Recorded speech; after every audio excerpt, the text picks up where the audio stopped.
Aussie, Aussie. Aussie, Aussie, Aussie.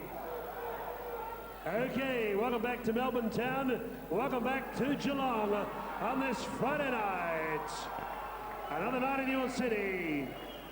Are you ready to rock? Are you ready to box? We've talked that talk, but can you walk that walk? Sheer will, sheer skill. And now it's time to face the music. You've seen the rest. Now let's get ready for team promotions. Peter, many artists best. Power to the people of the mighty city of Geelong.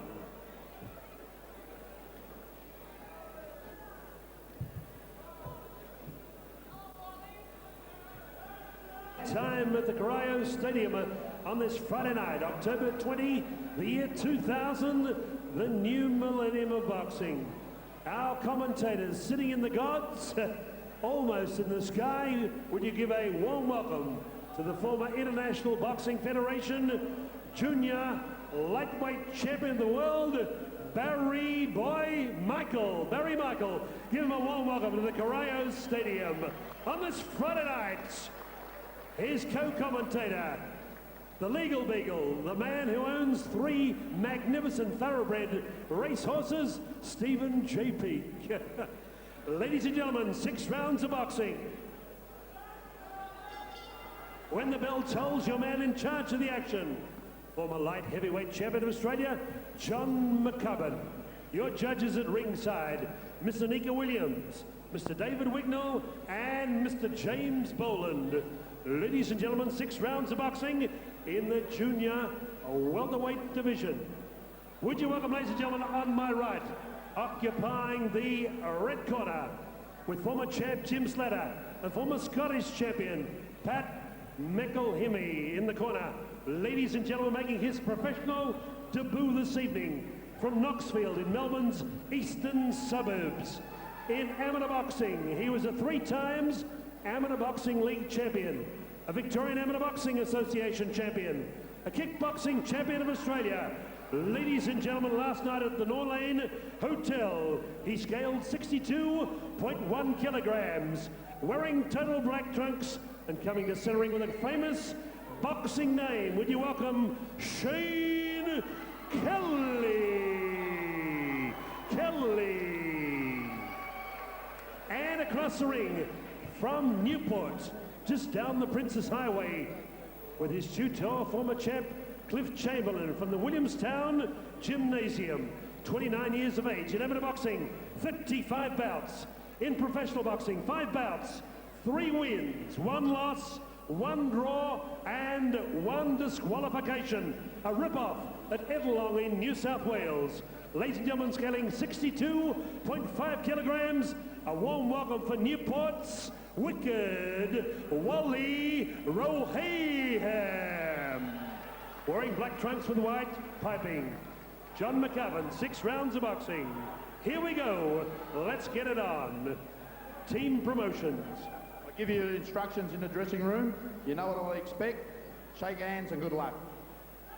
All right. Here we go here tonight at Team Promotions at the Cario Leisure Centre, and Barry Michael is with me at ringside, former World Junior Lightweight IBF Champion Barry. Wally Rahim coming out of the blue corner, and Shane Kelly out of the red, and the boys are just sizing each other up as we start. Yes, Steve, for our viewers out there, both boys are southpaws, which basically makes them left-handers. Not always a southpaw is a left-hander, but these guys stand with the right foot forward, the uneducated lead with the right jab, and should have the power in the left hand. Wally Roylerhand actually is a local boy from Newport, where I'm from, and Shane Kelly, as Howard Lee said, ex-decorated amateur champion, kickboxing champion, and an amateur boxing champion in both the league and the association. So 2 well-credentialed boys here tonight. Oh, yes. No doubt about that. Wally Rahim has had 3 wars with Mick Unsworth, who's also on tonight's card. There he goes with that left hand that Mick was just telling me that before the fight started. He's got a very dangerous left hand, Barry, Wally. Good double left hand there, Steve. And that's his strongest punch, and he's very slick with it. And in those wars with Unsworth, it's 2-1 between those boys. Wally's way at this point, but Mick has said before the fight that Wally, if he gets that left working, he can take Kelly. Yeah, well, look, you know, Wally used to box a lot with Johnny Binge, who was Australian Bantamweight champion. Who you had a bit to do with. I trained Johnny at the time, and, you know, Wally always impressed me. He's a very skillful boxer, aptly trained by one of our amateur legends, Cliff Chamberlain, who's in the blue corner with him there. Cliff had a very, very decorated amateur career and had a brief professional career which was terminated because of an eye injury, I think, but aptly trained by Cliff Chamberlain, a local boy as well who I've known for many years. Yes, yeah, well, Wally came in with a big swinging sort of left hand there on the ropes, and the boys go back to ring centre there. Big John McCubbin, the referee, has split them up, and they're back into action. And yeah, the corner of Rohayem, they're concentrating quite severely at the moment to see if they can work out the tactics. Well, you know, really the majority of the experience, although I think they said Wally's had 50-odd amateur fights as well, but I guess the more credentialed fighter would be Shane Kelly. Yeah, he's moving well, Kelly, around the ring there. He's a good lateral mover. Both these boys, I mean, depends on the style of the fighter they're fighting, but both these boys can move well either way. Yeah, I've noted about that, a sort of a seeking out first round, Barry. How'd you see it? Well, to be honest with you, Steve, fairly even first round. I didn't really think about scoring it, to be honest. How did you see it? Very even first round, no doubt. Leader in probiotics, K-Rock 95.5. Thank them for the support. Mitchell and the team at the Norlane Hotel, Princess Highway, VIP Sports, Bobby McLeod. Leanne Pereira, thank you, Leanne, for being here.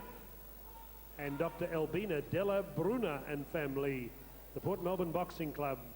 Thanks for their great support. And Angie Goosis from OMX Probiotics. Seconds out, round 2, 6 rounds of boxing. Boys ready to go for round 2. Big John brings them back into ring centre, and team promotions here tonight at Cario Leisure Centre in the beautiful city of Geelong here in Victoria, and it should be a top night's boxing as we look forward to this. And Rahim has the black trunks with the silver piping, and Kelly's in the all black, bouncing around, sizing each other up. Not a great deal of punches being thrown in this fight yet, but Kelly's now trying to seek his way through to the stomach region of Rohayem. Rohayem swings that left again pretty wildly. Yeah, he got on target a couple of times in the first round, but the majority of what he's thrown has been ineffective so far. Rohayem seems to be just a fraction standing back. Is he standing back just a fraction too far to be effective there, Barry, or should he move in a bit closer? I think I agree he should move up a bit, Steve, but he does like to fight off the back foot. Actually, both these guys are that sort of boxer who like to use the ring, move around, have their opponent come up to them, which when you've got two fighters the same can sometimes end up a little bit negative. But Wally Rohayem's walking up now, throwing some good body shots there. Yep, Wally's got the capacity to do that. We've seen him a few times now, 3 times in fact with Unsworth, and they've been 3 wars involved with those boys, so when he does get in close he can do some damage. He's just poking at that right hand now, that straight right, ineffective though, hitting fresh air at the moment. Both boys missing a lot, leading, you know, with nice right jabs, well balanced both these guys. I know Shane Kelly feints quite a bit, you know, uses his body. Quite an intelligent fighter, Shane Kelly, and aptly trained by the team of Jimmy Slatter and Pat McElhinney in the corner. A very experienced Jim Slatter. He's had some great fighters down through the years there, Jimmy. A very competent trainer indeed. Undoubtedly. You know, one of the true gentlemen, or the 2 guys in the corner, Pat and Jimmy, true gentlemen of the fight game.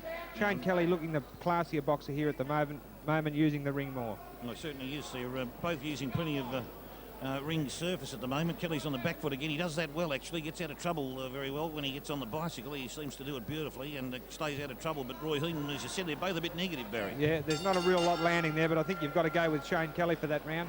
Did a bit more work. No doubt about that. Shane Kelly there seemed to do just a fraction more work. The first round probably even, and Kelly just doing a little bit more in that round. But as you said, could be a negative fight there. They've got 4 rounds to go.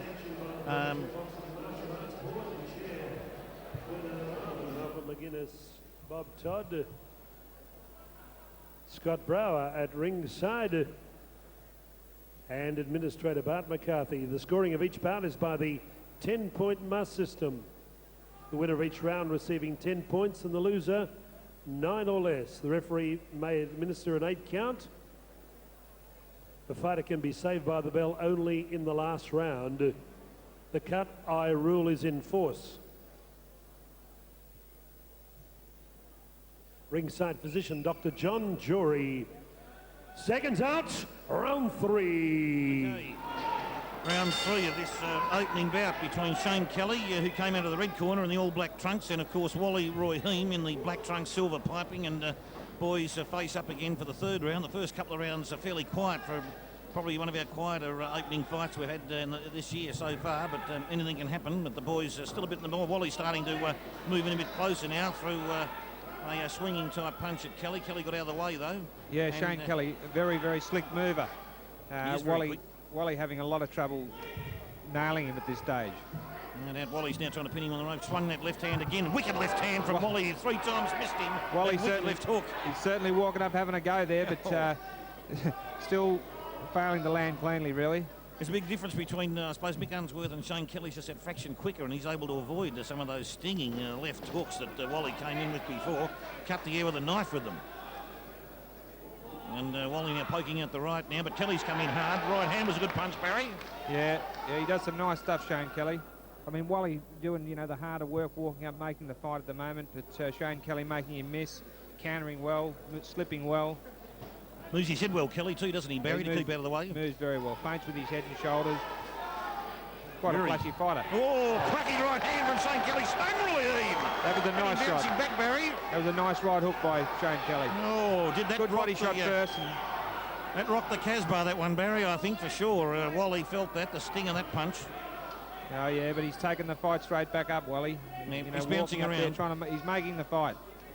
I think it's what Shane Kelly wants, actually, mate. He likes to be on the back foot, I'd say. No doubt about that, and he just as soon as he tries to throw one, he's out of there, Barry, isn't he? He's on the bicycle or he's on the run. Well, that's what the art of boxing's about, Steve. Hit and not be hit, eh? That's right. That's exactly right, Barry. No one would dispute that. Wally anchoring himself in the middle. Kelly's working around him, and there goes the bell for the end of round 3. Good sportsmanship shown with the boys. You'd have to say another round for Shane Kelly there, Steve. Yeah, he was that big. I think it was a right hand that caught Wally there, rocked him somewhat on top of the other work he did. Probably certainly sent it his way.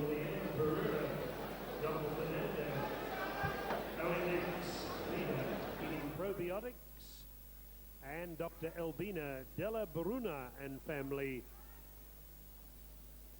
The benefits of using OMX. Working on Wally Rohayem in the blue corner. Show here at Cario. Lincoln Stewart in the crowd here tonight.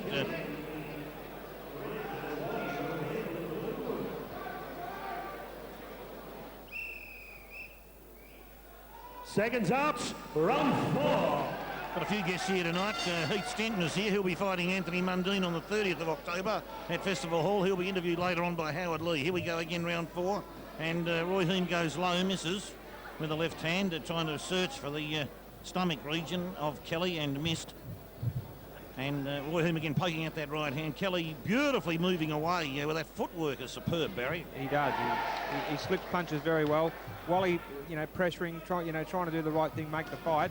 Oh, yes, left hand. Now he slipped more than anything. Kelly off balance there. Oh! Both boys fall to the canvas as Wally continues to punch as they go down. Oh, Wally was still throwing leather when he was completely off balance, horizontal with the canvas, Barry.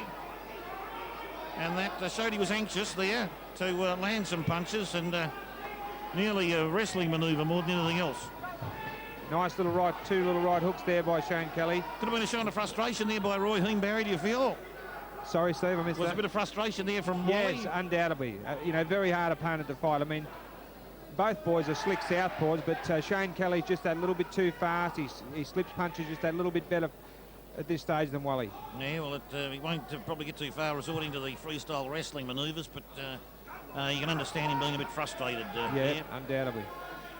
Because Kelly is very quick now. Kelly looks like his mouth reddened up a little bit there to the corner of the left part of his mouth. I don't know whether there's anything to be concerned about, but no, I don't think it's anything. He's all right. Nothing of any substance. Yeah, He seems to be all right.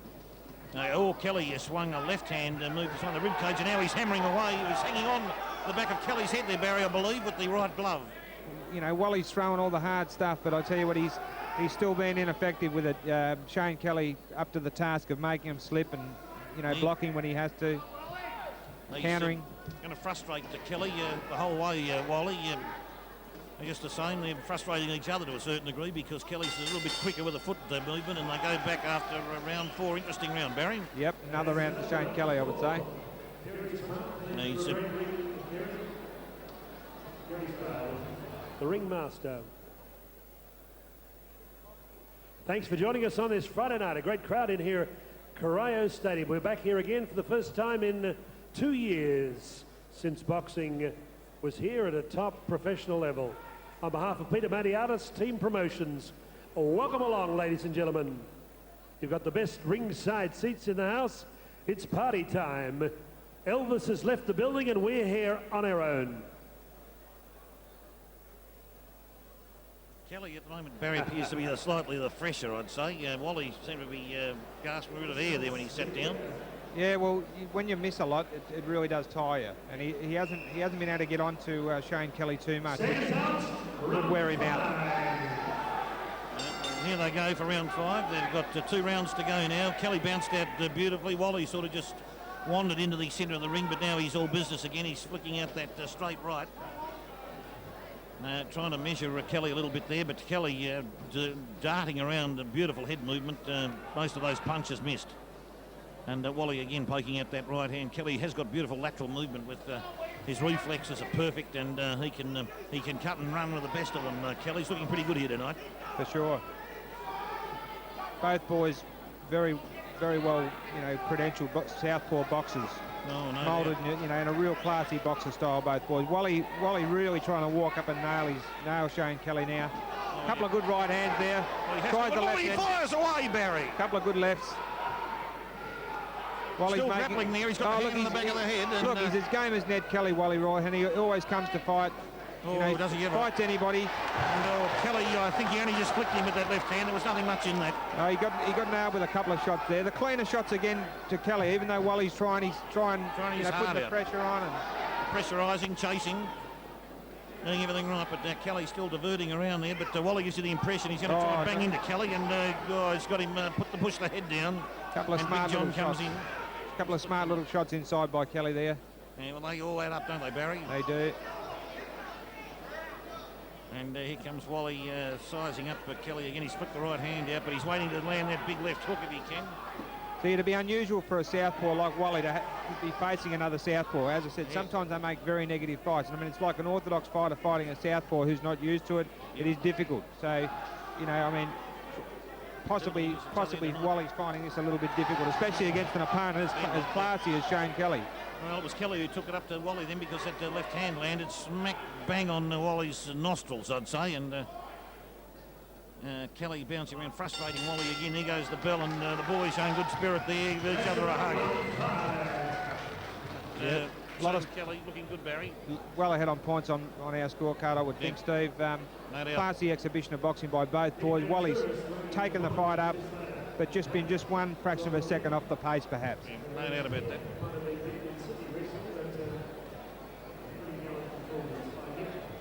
Southland Tourists.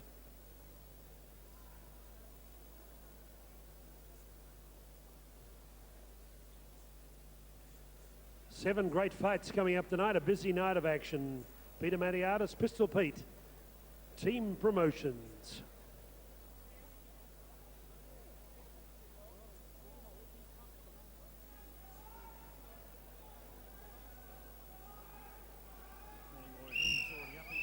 And he's wandered away from his corner. Into the final round. You expect to see some fireworks here from Wally Rohayem, because he's well behind on points, no doubt, and he's got a big left hand. We've seen him before with Mick Unsworth finish very hard, and he'll try and throw everything he can at Kelly in this round, but it'll be interesting to see what happens. He started off with a big left, came over the top. Wally's bashing away there with those left and rights, but Kelly's equal to the task, Barry. It's getting into a grappling fest. Well, he had a bit of success there with a couple of shots, but most of them were evaded. A little bit scraggly by both guys there. Oh yeah, when he got in close, Kelly tied him up too. But he did get some good shots in just before that. And Wally there with the right hand straight through might have just grazed Kelly. And again with the straight right, Wally's just trying to size him up, Barry. He's trying to size him up with that straight right so he can come with that wicked left hook. Put his big left hand over the top, but I think he's going to... Oh, he started that one in Tasmania, Barry, that left hand. Shane Kelly moving well, using the ring, moving from side to side, slipping well. You get the feeling the Rohayem corner would have said to Wally that he can only get out of this with a knockout, and that's what he's going to have to go for. Well, he's Barry, certainly isn't he? trying. I mean, he's tried all the way through the fight. He's been the pressure fighter, and quite often you've got to give a guy points for aggression, but he's just been a little bit, been picked off a little bit by Shane Kelly, the way I see it. Yes. I mean, we're not official judges, of course. They might see it differently. No, Kelly sensibly just before went down low to put Wally off, distract him a little bit there when came in low trying to whip one round the rib cage, but he's foxing a bit then, Kelly, didn't quite land it. I'll tell you what, Steve, a hell of a lot of punches not landing from both Yes. guys, Oh, right the way through the whole 6 rounds, to be honest. Yeah, well, you tipped that at the start. Which is it really is a credit to them, to both of them. I mean, evasion skills, Yeah. 100%, Barry. yeah. With the Wally now tying up Kelly, tying each other up actually, and Big John moves in, Big John McCubbin. Coming down to the last seconds of the 6th and final round, and the way we look at it, Shane Kelly's Wally tried to do some damage with that left hand, but he's going to run out of time here, Wally Rahim, and there goes the bell. And interesting first fight of the evening, Wally Rahim and Shane Kelly. World Boxing Federation World Championship referee John McCubbin will collect the scorecards from judges Anika Williams, David Wignall, and James J. Boland.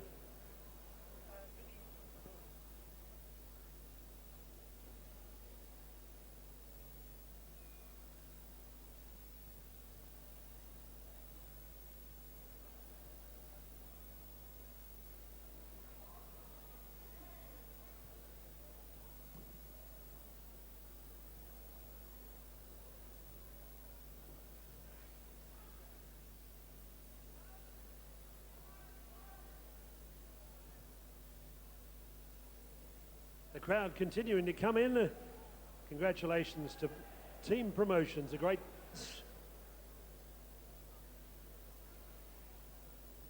Howard Lee collecting the scorecards. And here we are, Howard Lee about to announce the decision. Okay, ladies and gentlemen, after 6 rounds of boxing, we go to the scorecards, and we have unanimity. All judges see it eye to eye. James Boland, 56-58. Judge Wignall, 54-60. Judge Williams, 56-58. All for the winner from the red corner, Shane Kelly. Okay, a unanimous victory for Shane Kelly, pretty much as we picked it, but I'll tell you what, Wally Rohayem from Newport put up a creditable performance and carried the fight all night.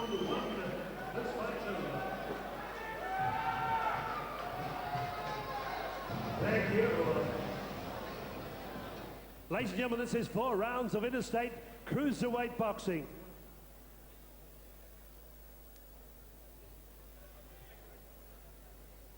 Ladies and gentlemen, would you welcome in the blue corner on my left, with his mentor from Palm Beach, Queensland, Tom Cloherty.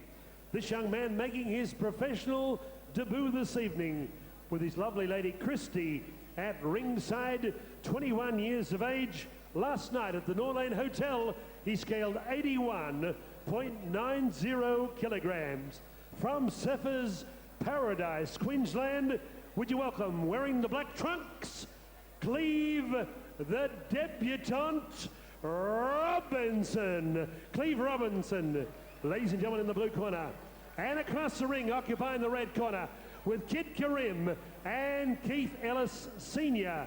and Keith Ellis Jr. in the corner from Grovedale, a man who's worked very extensively with the ambiguous Gary Ablett. Ladies and gentlemen, from Grovedale, in professional boxing, 8 bouts. Ladies and gentlemen, wearing purple trunks with white trim, would you welcome the bad boy, Jim Tsitas. Tsitas. Your judges, Anika Williams, David Wignall, and John McCubbin. Your referee for this 4-round contest, looking very serious, James Boland. Okay, boys in the dressing room, you know we'll expect a good clean fight. Case for a knockdown, neutral corner here and the one behind me. Any questions? Okay, good luck, boys. Well, here we go now. This should be a fantastic bout, a very colourful bout here tonight. A cruiserweight bout between Jimmy Tsitas in the Keith Ellis red corner in the ring, and Cleve Robinson from Surfers Paradise, the beautiful Surfers Paradise in Queensland. What a place. Jimmy Tsitas looking resplendent in purple trunks with white pipings and his blonde tipped hair and picture illustrated arms. And Cleve Robinson works away at Jimmy. Oh, Barry, Jimmy's got to get out of that corner. He got boxed in there. He doesn't want to end up like he did with Costa Chondros, where he got chopped up with triple left hook that night, Barry. Yeah, sure, but, you know, like he's fighting back well here. Cleve Robinson certainly came out firing with both hands. Jimmy Tsitas countered with a couple of good clean Jimmy's shots. already bleeding from the nose, I think, Barry, is he? Yeah, mate, that's a minor problem, thing. Let's nothing not worry serious. about that. He's walking up at the moment, looking for an opening. And that tough operation here for Jimmy Tsitas here tonight. He's fighting cruiserweight level. And let's hope that he can box on pretty well here. Robinson looking pretty fit and mean over there from Surfers Paradise, Queensland, in the black trunks. Interesting to see the way that Cleve Robinson came out, opened up, you know, pressured for the first 30 seconds. And oh, did he ever? Now he's on the back foot. He's letting Jimmy Tsitas walk up to him. Yeah, that's interesting there. Robinson pushed Jimmy onto the ropes there with some body punching, but Jimmy's now trying to dictate terms from ring centre. Coming forward, Jimmy hasn't got across that cross-arm style he used to have in the earlier part of his career. He seems to straighten up a bit, Jimmy. Well, you know, experience. I mean, you learn things with experience too. And I tell you, Cleve Robinson, to me, I don't know how many fights he's had. I believe he's done a bit of kickboxing. I haven't got his professional record, but he came out firing. He expended a lot of energy early there. Certainly And Jimmy Tsitas is starting to steady himself, putting some good body shots in, and looking fairly good, I reckon. Oh, this stage very of the nicely first there. round. A beautiful body shot then, Barry, with the right hand. Good body punches. And that Jimmy now trying to get into a little bit of a pulverisation session on Robinson, but Robinson with, slapping right hand. Did that hit the rib cage, Barry? Look, he's got this guy on the back foot. I mean, the pattern of the fight's changed dramatically. A big round for Jimmy Tsitas. In the finish, Robinson, who started brilliantly, ended up being overpowered somewhat in the last 30 seconds there by Jimmy. It was a top finish from Cetis. Well, see, that's a lack of experience. Cleve Robinson, as I said, I don't know how many fights he's had, but he came out, your nerves, you know, explode, and the adrenaline flows through you. You know, he threw a barrage of punches and then slowly started to tire as the round progressed, and really doesn't augur well for the next few rounds. It doesn't. It's only 4-2, but it'll be interesting to see how he messes up after that sort of opening, because both the boys went hard. Jimmy Tsitas landed some really good body shots in that second half of that first round. Oh, did he ever? I tell you what, the crowd's still coming in here at the Cario Leisure Centre.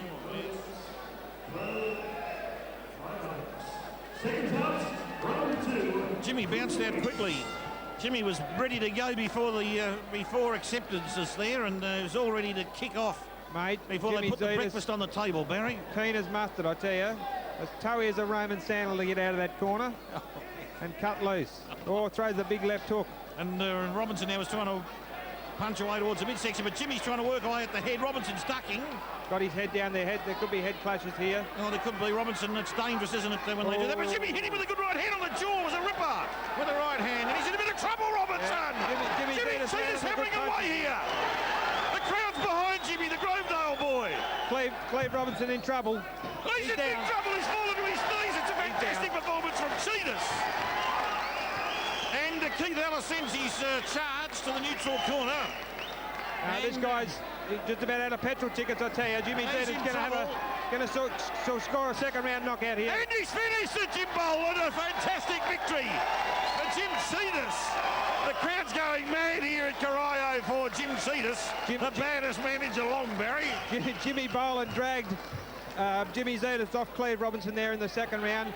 Maybe at first I thought he could have given him a little bit more, but looking at the way he is in the corner, he was exhausted and he was hurt too. So it was a good stoppage by Jimmy Boland. He's the man in there and he timed it right. Jimmy Tsitas very happy with himself, and so he should be. I should be, and cameraman Robert Cameron, the barrister too, where Robert Cameron with the camera took a couple of shots at Jimmy, and they're all happy, the Tsitas fan club at the right side of the ring. But he's got a big support base here tonight, Barry. Half the crowd cheering for the Grovedale boy, Jim Cetis. Ladies and gentlemen, the referee Jim Boland stopped the contest. Your winner, 55 seconds into round 2. Tsitas.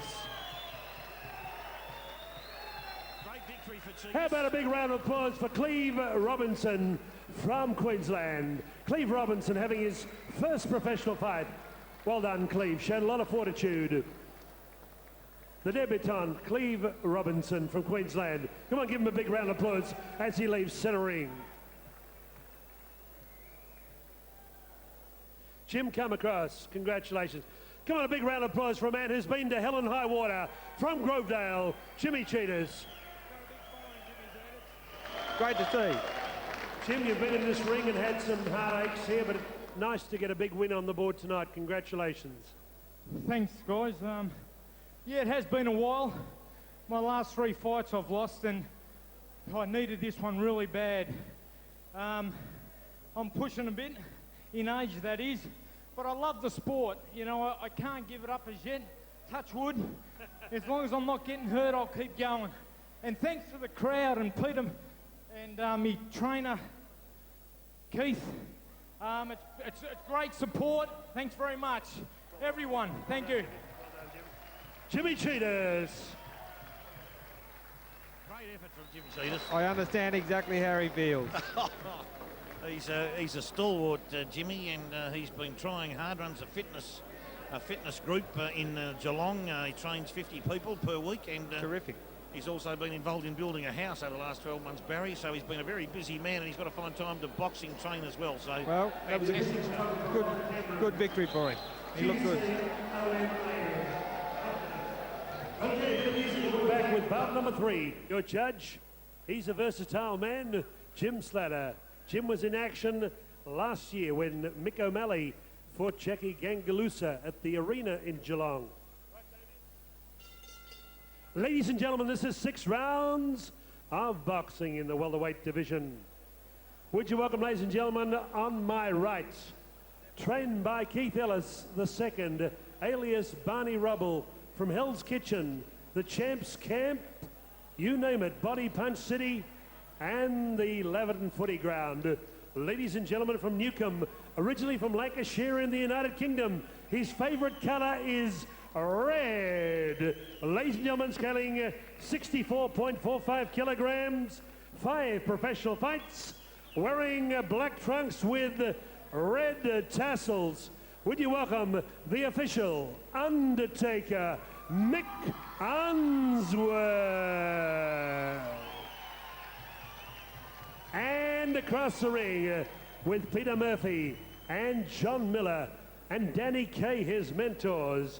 Ladies and gentlemen, he is the Great Warrior, the Victorian Junior Welterweight Champion, scaling 63.35 kilograms, rated number 6 in the Fist Magazine National Lightweight Rankings, with a record of 34 professional fights, 14 wins, 2 draws.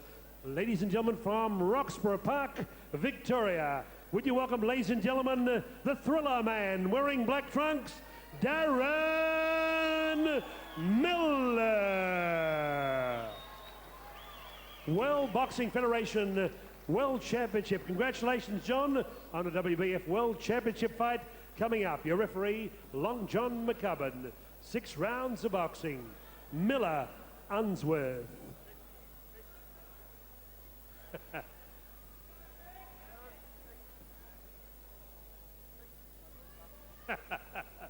Okay, go and walk about. Right, boys, I explained the rules that I want. You know what I expect.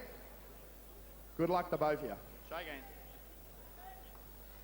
Okay, ready to go here tonight with Mick Unsworth in the Cleve Ellis corner in the red corner, and Darren Miller weighing in at 63.35 kilos in the blue. And these boys have been around the boxing world for some time. Darren Miller is a red-hot man. He's been around for a long, long time fighting, and Mick Unsworth, wearing the red tassels tonight too on his trunks, has had about 4 or 5 professional bouts in Melbourne since he's come over from England, Barry. Yeah, well, you know, you've got to give Darren Miller credit. You know, his record doesn't sound too impressive. There's a lot of losses on his record, but you've got to take into account the calibre of the opposition he's fought. He fought undefeated Cliff Martyn twice. He fought our great little lightweight Tony Mad Dog Miller twice. He's fought Justin Rousseau. He's fought Karim Nasher, the Australian junior lightweight champion. Yep. Lincoln Stewart, who he lost to in the 11th round in an absolute war, which I think was his best fight ever I've ever seen him fight, Darren, which was his last fight. And Stephen Marks, the ex-Australian light welterweight champion. So, you know, Darren's record really doesn't, you know, give him credit, but he always comes to fight. And his last fight against Lincoln Stewart, I thought, was a fantastic effort. He ran out of gas in the end. It was a hot night, and Lincoln Stewart's a real pressure fighter. But this makes for a very entertaining fight. Mick Unsworth, 7 fights under his belt from the Keith Ellis stable, happily trained by the Champ Camp trainer. Should make a real good fight. Yeah, but certainly will. And as you said, Darren Miller, he has fought the best here in Victoria and Australia. He's been a stalwart, and a little bit unfortunate as far as the record's concerned, because he has fought the best men around. And Unsworth, jabbing away. Just prior to that, Unsworth did hit Miller about 30 seconds ago with a big right hand, but they're now grappling now. And Darren Miller moving back, and Unsworth back to ring centre. It will be an interesting fight. Oh, did Mick Unsworth throw a left hand that would have rocked the whole stadium? That came from the corner stool, that right hand, I tell you. Did it ever? I thought he was chopping wood for a minute, but back in again, Unsworth did, was it that right hand short right that caught Darren Miller? A couple of good short punches there for Mick Unsworth up close. Certainly was. There goes the bell, but Unsworth is fired up, Barry. He certainly is. Very aggressive at the moment. Darren tapping his head there. I think they might have had a bit of a clash there. Yeah. Darren Miller. No, that was an interesting opening round. Here we are in Mick Unsworth's corner. Coming across to Darren Miller's corner now. John Miller, Darren's father, Peter Murphy, and one of my old sparring partners, Danny Kay. Well, actually, Peter Murphy and Danny Kay, a couple of old sparring partners of mine. Having a good word to Darren Miller there in the corner. His father is there for sure. Keith Ellis setting out some further instructions to Mick Unsworth in the red corner. Mick Unsworth, of course, who's fought Wally Rahim 3 times for a 1-2 ratio. He's had about 3 wars with Wally Rahim, and now it's with Darren Miller. Yeah, we're only fighting 6-2s tonight, so I expect these guys to go at a pretty fast pace. No, they certainly will. It'll be quick, fast and furious. We've already seen what Unsworth's intentions are, and he's going to try and bang Darren with that big Tom Bowler right hand, I think it is, Barry. Yeah, well, he certainly tried that in the last round, but was unsuccessful. Those punches generally are, most of the time, are unsuccessful. They telegraph them too early, Barry, do you think? And they, well, you know, we talked about this once before. I mean, they're great if they land, but if they miss, they do take a great deal out of you. And you can't afford to miss too many times. But that was nice by Unsworth. Nice uppercut as Darren came in with his head down. Well, he was angry after he did it, Unsworth. I don't know if he's angry with himself he missed, or he's just angry full stop. But the boys are back in the centre now. Unsworth, the left hand was looping around the Miller's head as he tried to work away at the midsection. Some serious inside work there by both boys when they get up close. It looks like it's going to be one of these sorts of fights. The inside work's going to be very important. And both boys are sizing each other up, showing plenty of respect. Unsworth trying that right hand over the top again, half successful with it, but Darren Miller picking away inside. Oh, just received a nasty butt. And Mick Unsworth, very sportsmanlike, apologised for the accidental butt. A slight indiscretion there, but Miller seems to be all right. But the boys, they're going to get close like that, and they're going to put the heads down and work inside. It's inevitable that you'll get head clashes, and quite often it's inevitable you'll get cuts. And both boys have shaved the skulls fairly close too, Barry, which probably doesn't help them, does it? Well, really, a nice right hand by Unsworth. Darren Miller doing some good work inside there, though. He certainly is. And that he's on the ropes now, and Mick Unsworth working away. Oh, there's another head clash that appeared to be there. Good close work by both boys here. I think this is where this fight could be decided, you know. He'll be forward inside, and Miller just slipped. Just lost balance. Lost balance there when Unsworth came in, and that's the end of the round. No big problems here, but was that a third head clash, Barry? I called it a head clash. I think it... And incinerating the lady in black. Body Impact Model Agency. Welcome Dr. Fernando, Dr. Elbina Della Bruna and Leanne Pereira to ringside. We're in bout number 3. Mick Unsworth, the Undertaker, working the red corner. In the blue corner, Victorian champion Darren Thriller Miller. Non-title 6 rounds. Seconds out, round 3. Saw big John McCubbin have a word to Darren Miller, I think, about the head clashes. I don't think he was blaming Miller for them, but he tapped his, John McCubbin tapped himself on the head, and I think he probably said, watch out, boys, when it goes close. He may have said the same to Unsworth, I'm not sure. Yeah. But they have been close 2 or 3 times now. They have. There's been some hard body work here from both the fighters. Miller probably got the best of that in. Oh, lovely the uppercut, Barry. The left uppercut hand from Miller was a Miller. Very nice punch. Unsworth cracking punch on Miller's legs are in trouble. And Unsworth wants to keep going. McCubbin pushes Miller away and Unsworth away. I'll tell you what, he's put a standing 8 count on Miller. Was certainly keen to get on with it there, and he could have got himself disqualified. He had Darren Miller in quite a bit of trouble. He was shaken with a couple of good punches. Oh, yes. Darren Miller. Keith Ellis is slamming the ropes, telling Unsworth to follow up. The big right hand, he got over anxious Unsworth. They let Miller back in there a little bit. And Ellis going mad at Unsworth in the ring side. Oh, boy! Unsworth with the right hand. Darren's still wobbly. He's not clear yet. He's foggy, Barry. He's still groggy. He's still in a bit of a fog. And Unsworth again with that right hand. He's starting them from Tasmania, Barry. He sure is. He's made his intentions clear. A cracking right hand to the head of Darren Miller. The back of the head. They don't do you a lot of good. Darren Miller, gee whiz, he's copped some big shots here tonight. He tries one of his own there, a slapping right hand to the ear hole of Unsworth, but doesn't stop Mick from moving forward. And McCubbin did more of the stopping then. But Miller's back on the ropes, trying to get some jabs working, but McCubbin splits them up. But, by golly, this fight warmed itself up. But Unsworth, again with the right hand, that time landed on the back of the neck of Miller. And Darren scored some couple of little nice ones inside. He wants to keep his head down and watch those big shots from Mick Unsworth. Oh, yes. He's lost this round 10-8 because of the knockdown, but he's countering well here, boxing well. Doing the best he can under the fuselage. And Unsworth laughing here and having words to Darren Miller.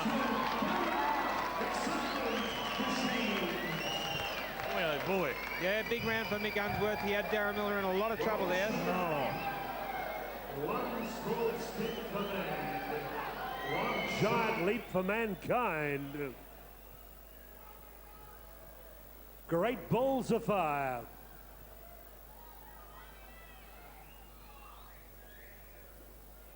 The lovely ladies from Body Impact Model Agency, Yvonne and Marvin. Here we go. Super duper night in Geelong.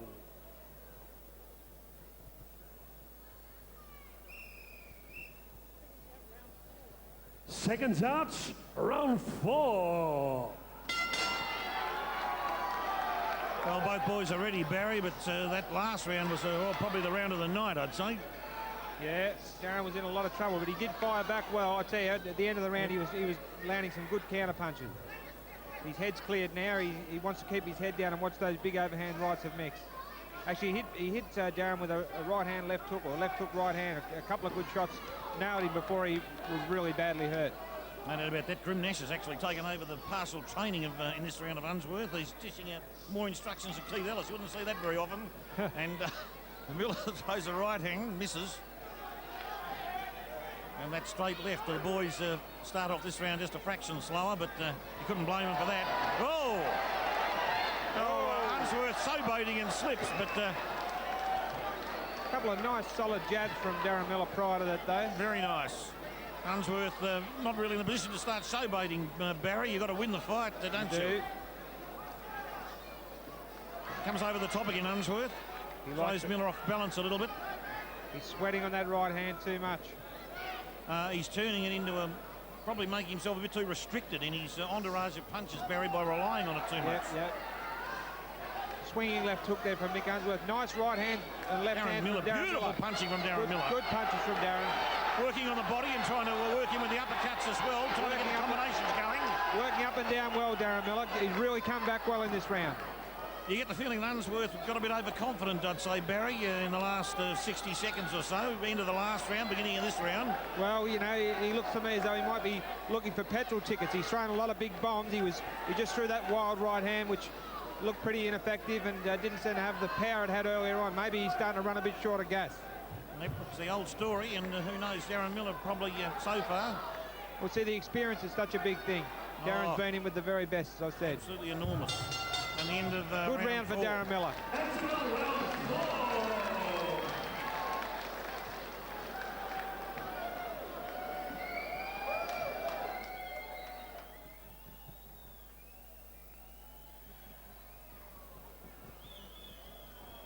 Mick Unsworth has got a facial cut, Barry, on the right cheekbone, which they're working on feverishly in the Ellis corner. Has opened up a fairly, what could be a substantial cut. Well, we've got 4 minutes to go, and I think got one of the best men in the country in the corner there, Keith Ellis Sr., Keith Ellis Jr. And that Cleve Ellis gesticulating to Unsworth.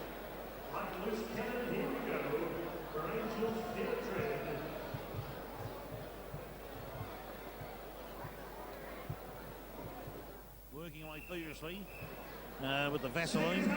In the Ellis corner, I'll see how Unsworth is. Keith Ellis pushes him back in. They're trying to get out of the corner, got the stool out. Keith Ellis two's down there. A lot of water in the Ellis corner down there. That could cause slipping problems over there. They've got to do something about that. Mouth guard left out of Darren Miller. A controversial start to the 5th round with a few administrative problems, Barry. It's underway at last, Steve. And Unsworth back in the ring centre pushes Miller off balance with a body shot. I think he got a pep talk from Keith. Keith wasn't too impressed with his 4th round, Barry. No, good right drive to body there from Mick Unsworth. I think Mick's physically a bit stronger, but Darren Miller's got the experience, and he's just a nice sharp puncher. Maybe just that little bit of ring experience, a bit of nice. That was beautiful by Darren Miller. He slipped that right hand, rip, hook. Very nice. Beautifully done, and Unsworth, of course, with the right hand telegraphed it somewhat, and you heard the whistle of the wind, but missed everything. I'll tell you, when a guy throws those wild right hands at you, it's so easy to go under him, and when you make a miss, you make them pay.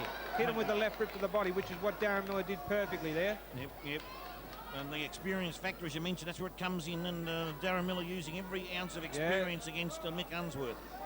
The 10-8 round against him wouldn't have helped him, but he's certainly going well here. He went well in the last round. He won the last round fairly clearly, I thought. Oh, yeah, jolting uppercut too, Barry. Lovely uppercut in there. From Darren Miller, shook the dentures of Mick Unsworth. Well, Mick Unsworth starting to look to me as though he's perhaps...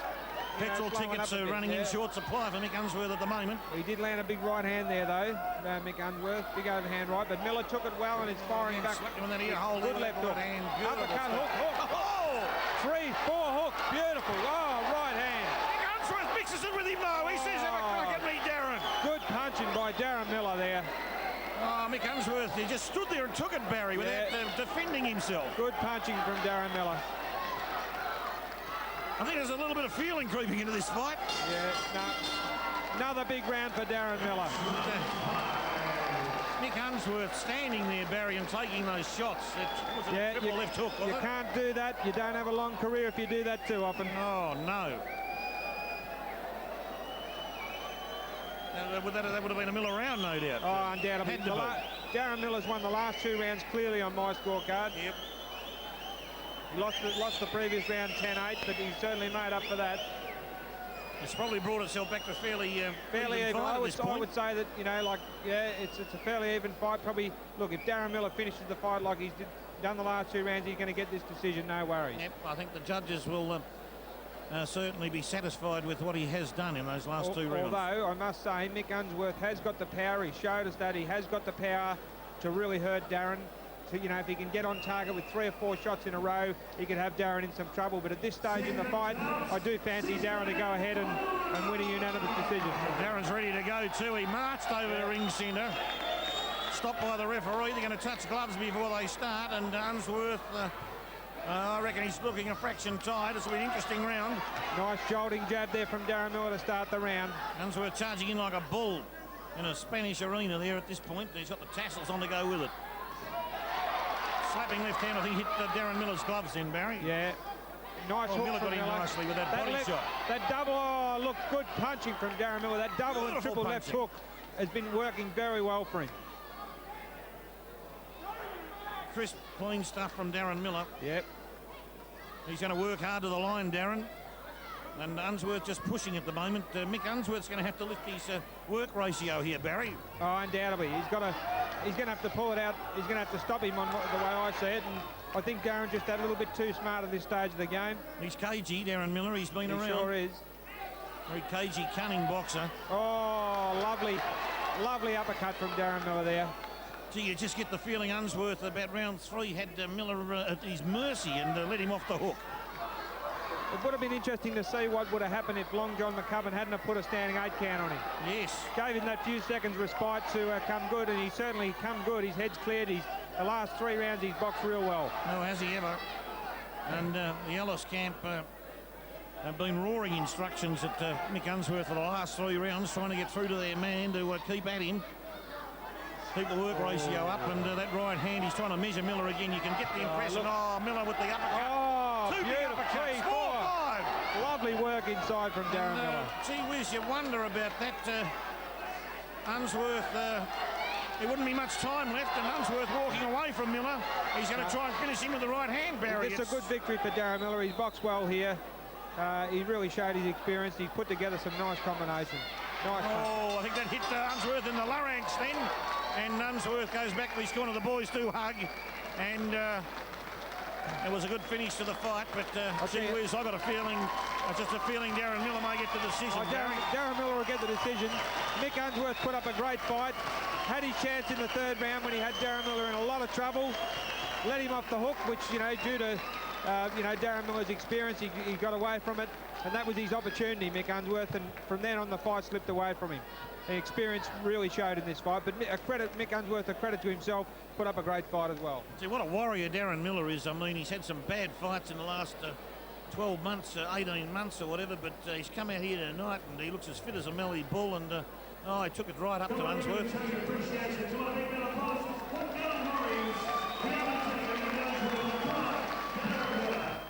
6 rounds. Barry Michael, good stuff.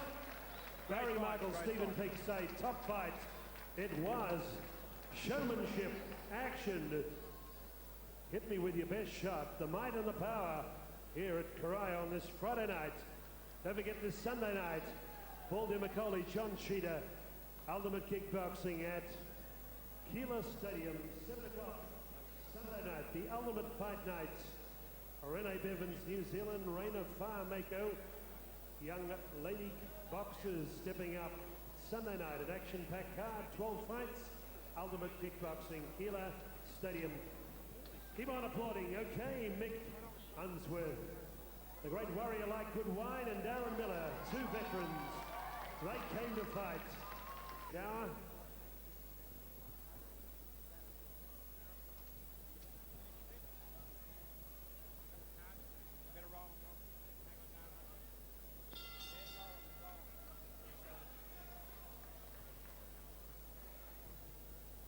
Okay, we await Howard Lee's decision from the judges. The way we see it, Darren Miller will get the decision in a very, very entertaining fight. the 2 warriors come to Sydney for the final time tonight. Ladies and gentlemen, we have a majority decision. That means a split decision. Judge Jim Slater gives it to Miller, 55-58. Judge Anika Williams saw it the other way. She gave it to Unsworth, 56-57. The final card, the final and deciding card, Judge David Wignall gave it by 1 point, 55-56 to your winner from the blue corner, Darren Miller. Deserved victory for Darren Miller in a very, very entertaining fight. Anika Williams saw it Mick Unsworth way, and he did put up a great fight, but I thought he was outscored the majority of the bout. Darren Miller and Mick Unsworth, come across, Darren. Come across. Victorian junior welterweight champion. He was a tough son of a gun. He might be an old warrior with a moderate record, but geez, he made you work all the way, Darren. Yeah, hands of stone. He caught me in It was about the third round. I was tough with the fairies. Were you with the fairies? Yeah. I was dancing around them, having not a bad time. But then I had to come back to rally and do what I could to try and get the points back. And that's what I did. Congratulations. Just like to thank all the guys down at the gym. I've got Peter Murphy and I've got Danny Kay helping me out. Glenn Walsh, sorry he couldn't be here. He had to log up tonight, but they're down at the gym. But no, it's been great. They've been getting me fit for these sort of fights, and I'm really thankful to them and everybody else. I love that name, The Thriller. Okay, Darren Miller, pardon me, and Michael Unsworth. Pretty hard to beat that fight, but we will, hopefully. Bit of music and we'll be back with bout number 4. Oh, from Dalesford. Right, Damien? Number one. Ladies and gentlemen, the referee in charge of this Victorian welterweight title match, James Boland. Judges at ringside, David Wignall, Anika Williams and Jim Slater. We welcome members of the Professional Boxing and Martial Arts Board, Chairman Bernard W. Barmer, Bob Todd, the official steward for last night's weigh-in, Malcolm X. McGuinness, and Administrator Stroke Secretary, Office Manager, Mr. Bart McCarthy, your ringside physician, Dr. John Jury. Ladies and gentlemen, following the 27th Olympiad, Team Promotions, Peter Maniatis presents Judgment Day Hits and Memories at the Cario Stadium. 10 rounds of boxing for the vacant welterweight championship of Victoria. Ladies and gentlemen, would you welcome my left with Tom Aldermira, Travis Beddoe, Dennis Beddoe, and the team from Dalesford, Central Victoria. In amateur boxing, 45 bouts, 30 wins. Last night he scaled 66.60 kilograms. Ladies and gentlemen, the sign rider from Dalesford, black trunks with red trim. Would you welcome the Raging Bull, Baydon Beddoe. And across the ring, occupying the red corner, with Keith Ellis Senior, Junior, and the Beirut Bombardier, Kid K. Karim, national champion. Ladies and gentlemen, from Albury via Altona, and now the man you meet and greet at the Albert Hotel Bottle Shop in Footscray. Ladies and gentlemen, in professional boxing, 3 bouts, 2 wins, 65.70 kilograms. Black trunks, would you welcome Reuben Martyn. 10 rounds, Jim. Welterweight Championship of Victoria. Here we go. Let's get it on. It's showtime. Okay, boys, I've spoken to you both in the dressing rooms. You both know what I need. Good, clean fight. Neutral corner, just one hand and one behind me. Shake hands now and the start of the last round and may the best man win. Let's get it on. Jim Boland says let's get it on, and these boys will, no doubt about that, Barry, because Baydon Betto and also Reuben Martyn know how to bang it together. They sure do. Round 1 here tonight, Teams Promotions, Peter Maniatis at Cario Leisure Centre in Geelong in Victoria. Fantastic night's boxing down here. And this is the 4th round of the night. Baydon Betto swinging as we speak there at Reuben Martyn. Reuben bounces off the ropes, and these two boys looking very fit and strong at their weight levels. They're all around the 65, 66 kilos, looking very fit and strong, and Betto at the moment in the ring centre. Yes, Baydon Betto only had 3 professional fights. Baydon Betto only had three professional fights. Reuben Martyn about the same, but Baydon Betto was an Australian amateur champion, I believe. A very experienced amateur. Looks like the Raging Bull Jake LaMotta fight's a bit similar, but this fight's over 10 3-minute rounds. Could be a bit of a big step up, really, for Baydon Betto to fight 10 3s after only a couple of fights, whereas Reuben Martyn has already fought 8 rounds on a couple of occasions. Well, you always know that the Keith Ellis boy, the boys down there, and Melly, and when Bellin was there, and Martyn and the rest of them, they can all go the distance. They're all got plenty of wind. Well, and sorry, Barry. You're training Keith Jim, you've got to be fit. To stay there with the boys, you've got top sparring partners, which is what it's all about, and great conditioning. So Reuben looks in top. He does look in top condition. Magnificent condition. Betto at the moment has him on the ropes and actually pushed the forearm up around the larynx region. The Boland had a word to Martyn, I think, then, but I don't think there was much in it. and the boys came back to ring centre. Betto, of course, his last bout against Adam Levers at Knoxfield in Melbourne went about 4 rounds. Both boys got cut, but in that fight, we believe Betto ran out a bit of petrol tickets towards the finish. He started really, really well, and that's why I'm a bit worried about 10-3s with him. And he did fade in that fight, I thought. He really impressed me in the first couple of rounds of that last fight against Adam Levers. Yeah, it'll be very interesting to see if he can maintain his work rate all the way through to the 10 rounds, Barry. Will be interesting to see, but he hasn't had much time to improve his stamina. If that was a problem for him, he's only had 2 months, 8 weeks to do it. Yeah, Keith Ellis was telling me, though, he's stripped quite a bit of weight off since that last fight. He's taken off about 3 or 4 kilos. Oh, just took a slip. That might be good or it might be bad. Yes. Depends how he's taken it off. No doubt about that. Well, he did just slip there in his efforts to spin back from Reuben Martyn. Reuben didn't try and go forward then. He actually went back and allowed the referee to attend to his duties. I've never seen Reuben before, but he looks pretty composed. He certainly knows his way around a ring, and you know, one thing about Keith, he knows every trick in the book, and he'll teach him, you know, everything he knows, which is, I mean, he's been around a long, long time now, Keith. He's one of the, well, he is the Australian master, I guess, at the moment. Yes, I think only 3 or 4 championships away from the record. So well, I think he's, well, who's better? I mean, he beat Ambrose Palmer's record, I believe. Ern McQuillan, I think it's just could be 2 or 3 fights in front. Well, I'm sure he's young enough to overtake that before too long. He's not too far away from it at all, Keith. And Reuben Martin's got a big right hand we know about too. And the boys opening up the first round go back to their corners. Interesting first round. Barry, how'd you see it? Yeah, look, you know, we were talking a fair bit. It looked fairly even, to be honest, but Reuben impressed me. As I said, it's the first time I've seen him. Got a good kit of punches, very fit, got a bit of power. Baydon, Beddoe, as I said, fights, strong walk-up fighter, good combination puncher as well. Not a lot in the first round, I didn't think. Yeah, maybe Reuben Martyn just a fraction, did a fraction more work in that first round, Barry. Barry. A couple of cleaner shots, perhaps. Can it be? The Fist magazine, FIST, has all the latest boxing, kickboxing news. Grab a copy of the Fist FIST boxing magazine.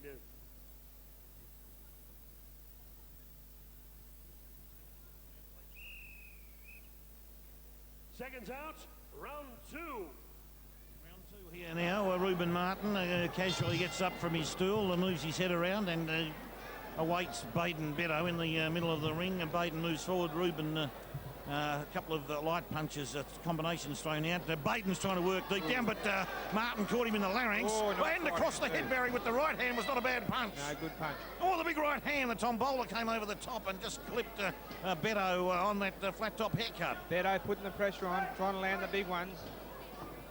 Speaking to Keith Ellis before the fight, he was telling me that Reuben should be a social worker. He just gets along with everybody that well. He reckons he'd make an ideal social worker. Yeah, gee, I tell you what, I reckon you could land an F111 on Baydon's haircut, Barry. It's a real flat top job, that one. Sure is.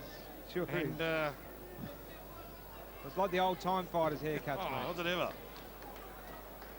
Be a bit chilly in winter, that one, I'd say, that haircut, but Reuben just chips away with the punch to the jaw. And Betto with a big right hand tries to club Reuben on the ropes, but he bounces out. Gee, moves well, Reuben. He does. He's got lateral movement. He's pacey, isn't he, for his weight division? Very nicely moved around there. I actually met Reuben a couple of weeks ago in Keith's hotel, the Albert Hotel, where in Footscray, yes. In Footscray, Essex Street, Footscray, where he had a very successful amateur card in the car park on Sunday, about 16 top amateur fights.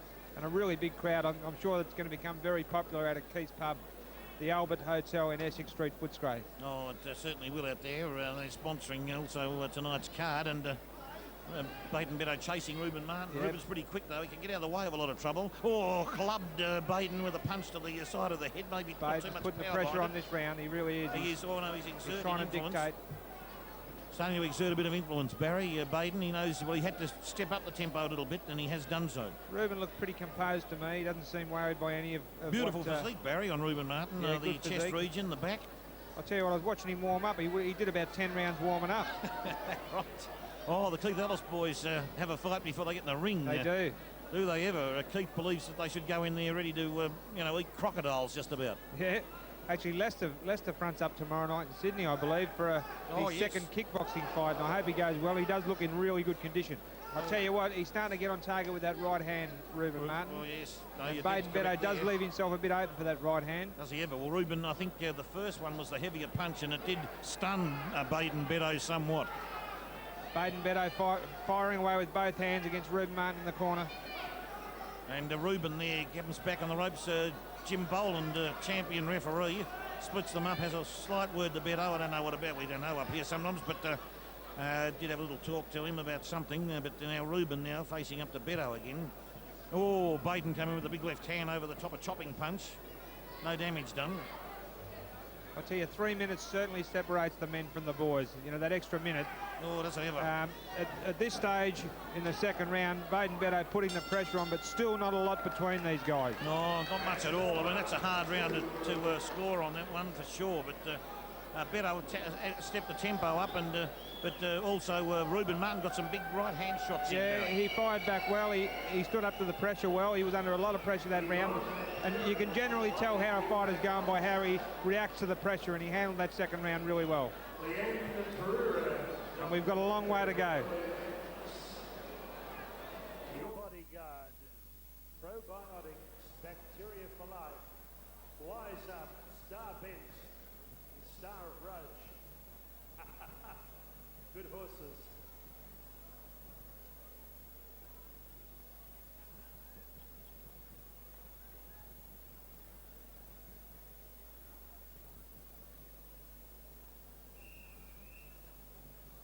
Seconds out, round 3. Well, it's an interesting fight. I'll stick my neck out here and say I think Martin's probably got to just aim on the first 2 rounds here, and may have a 2-point advantage. 1 or 2 points anyway, but I'll stick my neck out and say he's won the first couple of rounds. But here we go again. Beddoe's got the ring centre, and Reuben Martyn just casually flicks out a left hand towards the stomach of Beddoe. And now Baydon trying to sort his tactics out here, Barry. I think as the fight progresses, Reuben Martyn's going to be the more mobile of the 2 fighters. And Baydon is going to try and pressure as he's done in the first 2 rounds, but could possibly run out of ideas before too long. And a nice left hand from Betto then caught Reuben Martyn on the chin, but didn't halt him in his procedures. Cracking right hand round the back of Betto. Beddoe landing some good punches up there, but also being countered fairly well by Reuben Martyn under pressure, but again handling it well. Right hand from Martyn was nice. The second one missed. That trademark Keith Ellis overhand right. It's the trademark of the Ellis gym. It certainly is. Body punch said he'd love it.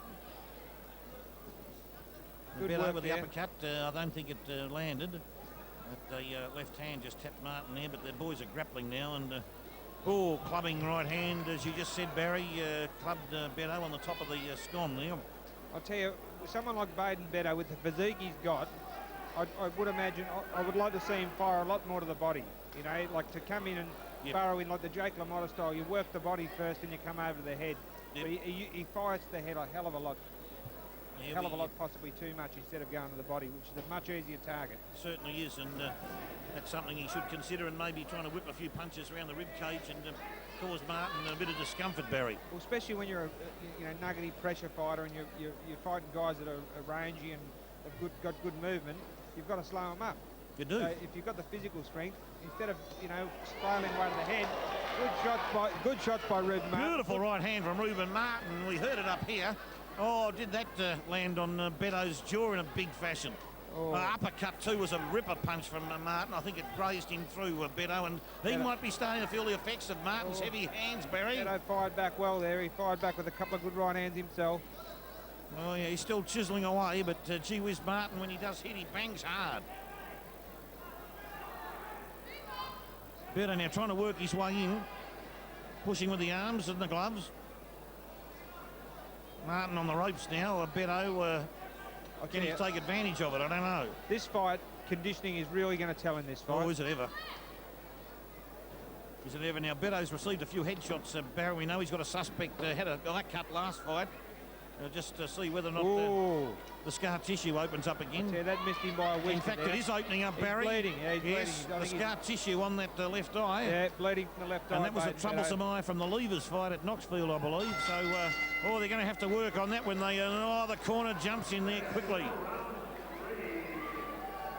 They've sat him down, Beddoe. We're in Reuben Martin's corner at the moment with Keith Ellis, but hopefully we'll have a look at... and the doctor's there, Beddoe's Barry. eye. Dr. Jury's in there. Okay, here we are in the corner. He's got the all clearance to keep going. I don't know whether it's over the eye or beneath the eye. Beneath the eyes or over the top. On the side. Might be just Yeah, to it's the on the side. top. I think he's on the top Yeah, of the eye, as long as the blood bleeds down the side, you know, it should be no problem. He's got the, I think he's got the adrenaline 1,000 to 1. Adrenaline, yep. That's about all they're allowed to use, really. But you've got to be careful you don't get it in your eye. It stings like hell. Perhaps mix it up with the Vaseline, maybe. Yep, a bit of Vaseline on the top after it.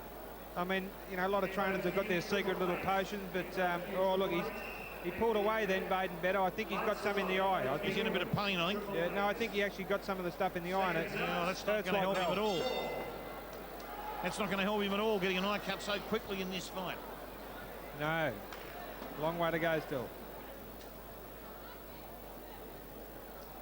That's a big problem for him with a 10-rounder, with that sort of eye cut after 3 rounds. But let's see if the medical work is successful here. Baydon Beddoe, you know, real good, strong campaigner. You know, like in the mould of a Jake LaMotta style fighter, the way he stands and the way he looks. Like him too, I just like to see him dig to the body, mate. You know. Yeah, it's good left hook there from Baydon Beddoe.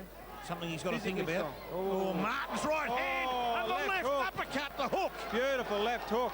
And the eyes opened up again on Beddoe. Yeah, it's going to cause him that right hand, and Martin can hit hard with that right hand. He banged him by both boys, but Reuben Martin doing really well. Reuben Martin doing really well at this stage. Oh, he's got an enormous right hand, Barry, Reuben Martin. I count as well. He just, you know... It's a beautiful punch. And I tell you, look, he's as fit as 10 men, Reuben. He's not perturbed at all. Oh, yes, he's shown promise in all his fights so far. A ton of promise. And, gee whiz, has Baydon Beddoe got his work cut out here now. He tried one of the old Lester Ellis moves there, sidestepped and hook as he stepped to the side. Beddoe's come in hard there to try and block Martin into the ropes to see if he can work in, but that eye's starting to bleed again, and I think he's got a blood nose too, Barry. Yeah, superficial cuts at this stage, I think, Steve, but doesn't look good, I know. Oh, yeah. May not, the blood doesn't seem to be dripping. Oh, good hook by Reuben. I'd like to see him shorten his right hand up a little bit, though, Reuben Martin. A lot of, you know, telegraphs it a bit, doesn't he? Telegraphs it a bit and swings it over the top of it. If he can shorten it up just a little bit. Oh, you know, see there, like that was a waste of energy. Yep. He might be getting a bit over anxious now when he sees Baydon Beddoe standing in front of him, chopped up a little bit now, and swinging wildly, Reuben Martin, but Beddoe comes into the corner. Beddoe's face a mask of blood.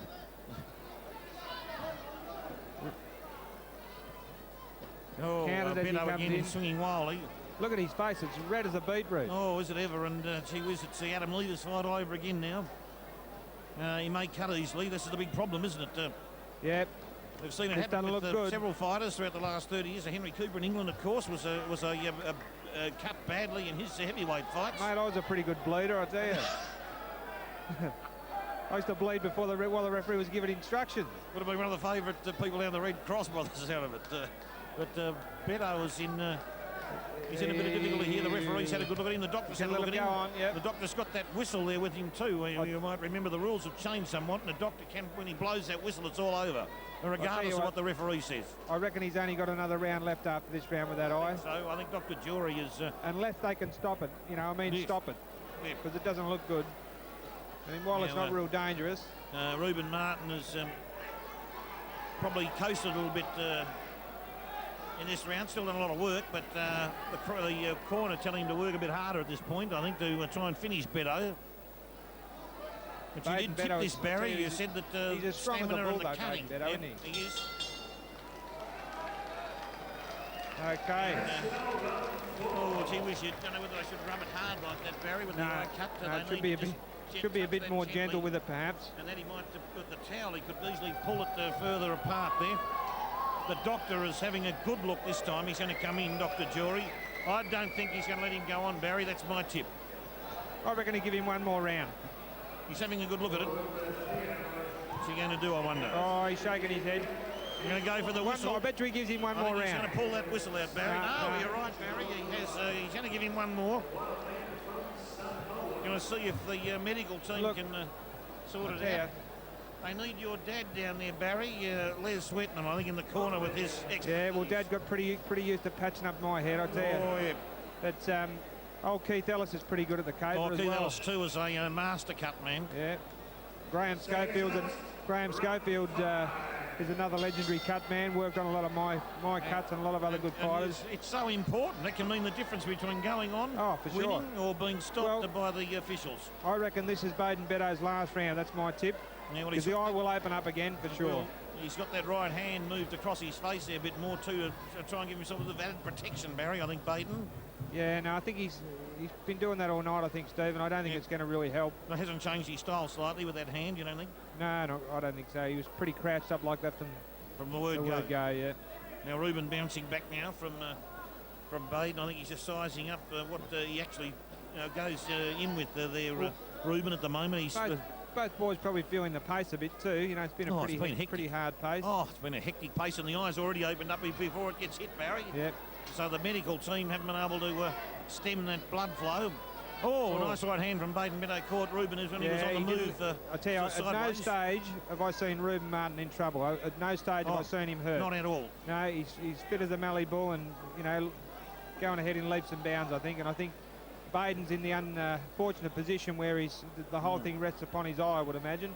Yeah, no doubt about that. But, you know, I would think the doctor will, every chance he'll stop this fight. If it starts to bleed in the second half of this round, which it will, I reckon he'll stop this fight between rounds on cut. And then it will be interesting to see if it was declared an accidental head clash or butt or whatever, or a punch. Yeah, I didn't see a head clash come into it. Yeah, look, his eye's bleeding badly again. Bleeding profusely now, Barry. You know, I wouldn't be surprised Dr. Jury's looking, and Reuben Martyn and the boys, Baydon Beddoe in a tangle there with him at the far side of the ring, and Jim Boland. Oh, it's all over. I think he's opened Must be up another one. It's all over. He's been opened up both eyes, Baydon Beddoe. Reuben Martyn up on the ropes there. Let the crowd know he's the man. Great victory. That's a real good victory for Reuben. Excellent victory. I'll tell you what. Huge victory for Reuben Martyn. Baydon Beddoe's future is in doubt with eyes like that, and only his second or third professional fight. His future is in doubt. Well, he hardly got touched in the head region by Martyn in that round, and his other eye, his good eye, opened up as well. So he's, as you said, the facial regions there of Baydon Beddoe. I mean, there's going to be a fair bit of scar tissue there from now on. And he's in trouble. I'll tell you, once you've got them for life. Oh. And they just get worse. Oh. And there's nothing you can do about it. No, you can have surgery. I had surgery a couple of times. Yes, Barry, you did. I had a good plastic surgeon, didn't I, Steve? Oh, an excellent one, Barry. I would not argue with you. But the Baydon Beddoe, well, you might have to give him that surgery. You can't see. People say to me these days, I had about 300 stitches over both eyes. People tell me you can't see them. That's because you can't see them with all the lines now, all the wrinkles.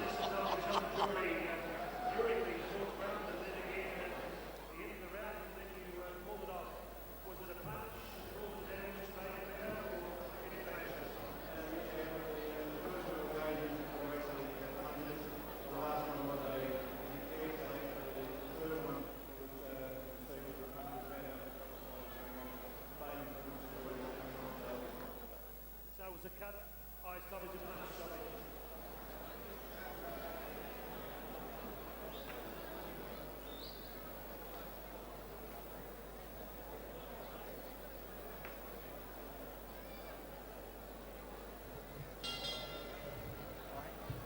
Ladies and gentlemen, a referee, Jim Boland, on advice of the ringside position of the judge jury, stop the contest 1 minute. 46 seconds in round 5. Would you congratulate the new Victorian, a welterweight champion, Reuben Martyn.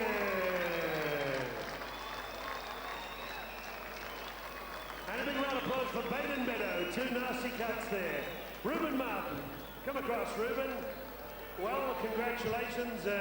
You wouldn't like to see a cut eye stoppage, but it's nice to win a championship. 3rd attempt, is it, or 2nd attempt? And, of course, that leads you to a fight against Dean Parfrey again. Yes, Mr. Mean Dean Parfrey. Mean Dean, and he's here in the audience tonight. So, congratulations first, and preparing for October 30. Yeah, man.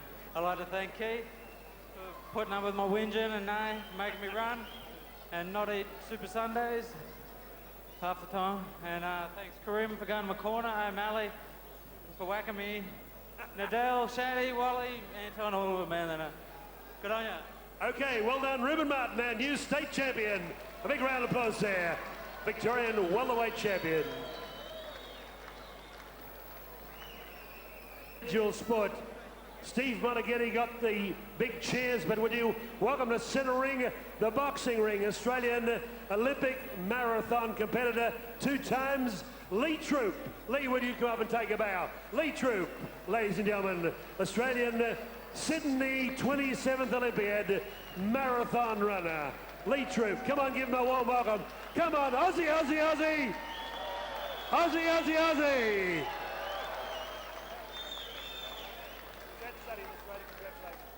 Lee, don't go away. What do you think of this tough sport of boxing? Look, it's very tough, and my grandfather was Australian lightweight champion and saw what he had to go through, and I've followed Mick over his last 3 or 4 bouts, and I've got to say I have a lot of admiration for him. Lee, we had a lot of admiration for you. You might have think that Channel 7's coverage was only Australia. You might have think the print and radio only covered Australia. But if you were at Stadium Australia, the crowd welcomed everybody. In the marathon, the men's marathon, 100 competitors, 67 nations, and you were part of that, Lee, and you still didn't stop running till you passed that finish line. 26 miles, 385 yards. How many kilometres is that? 42.195k. My result wasn't what I wanted, but at the end of the day, I guess I can hold my head up high that I still finished. So to everyone here in Geelong that has sent faxes and supported every Olympic athlete that went there, I thank you. But tonight it's not my night; it's Mick O'Malley's and every other boxer's fight. So let's all get behind them and enjoy the rest of it. Thank you, Lee Troop. Come on, a big round of applause. What a great sportsman he is. Thank you, John Hare.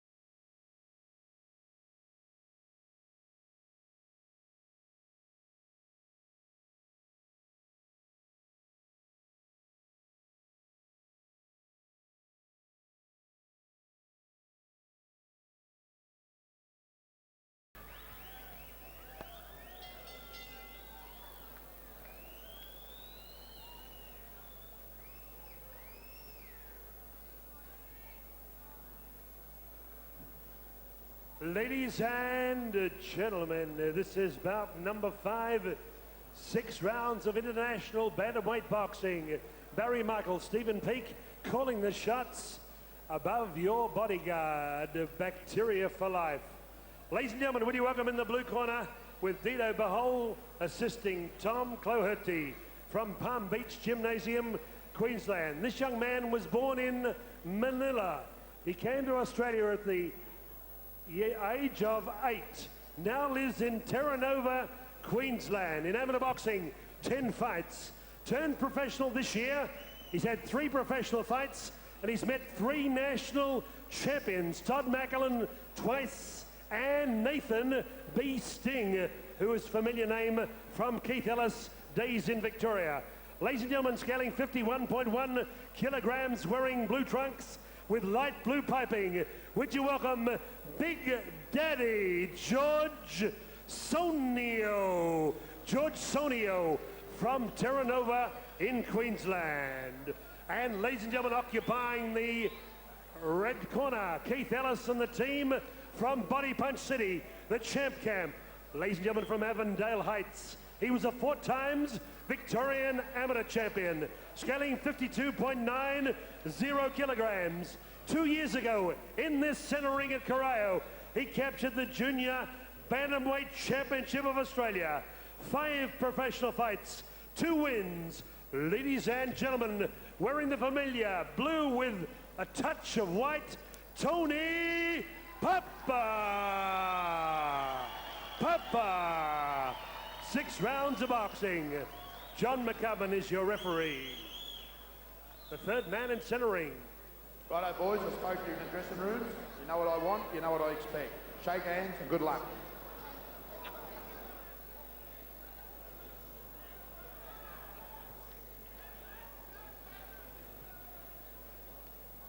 All right. We're on to go round one.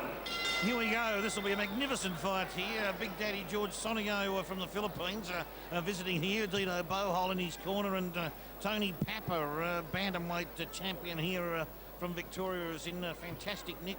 Pappa's got tassels on his boots and has already started to open up here. And a little Filipino fighter. He's only 49.1 kilograms. I'd have to put lead in his saddlebags if he rode in the Corviel Cup tomorrow.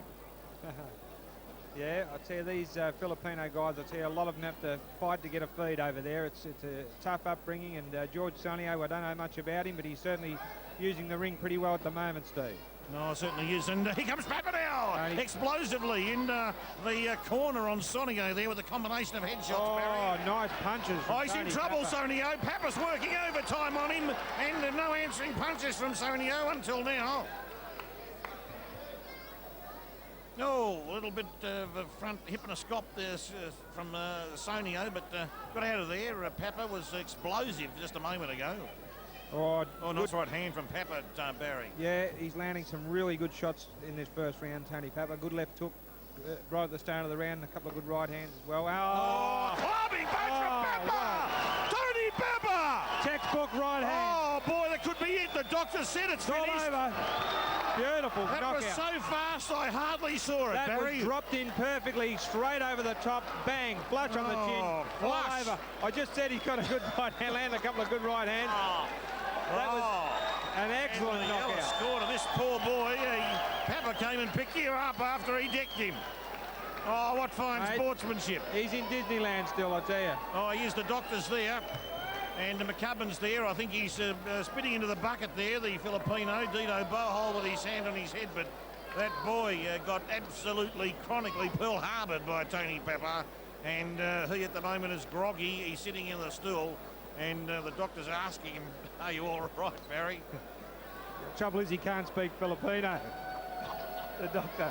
But no, he'll be okay. It was a clean KO, a beautiful short right hand delivered perfectly.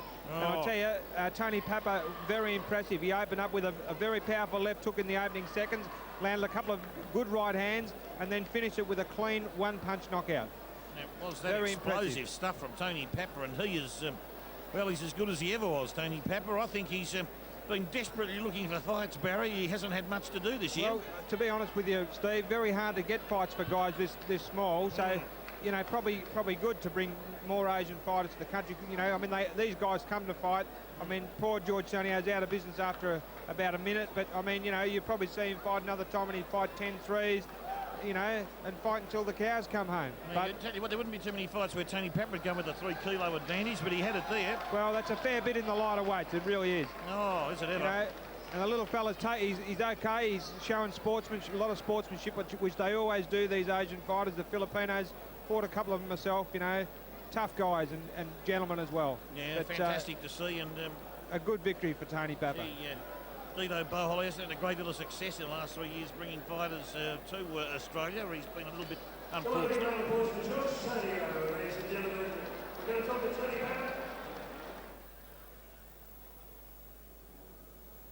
Ladies and gentlemen, by knockout, 1 minute 24 seconds into the first round, your winner, Tony Pappa.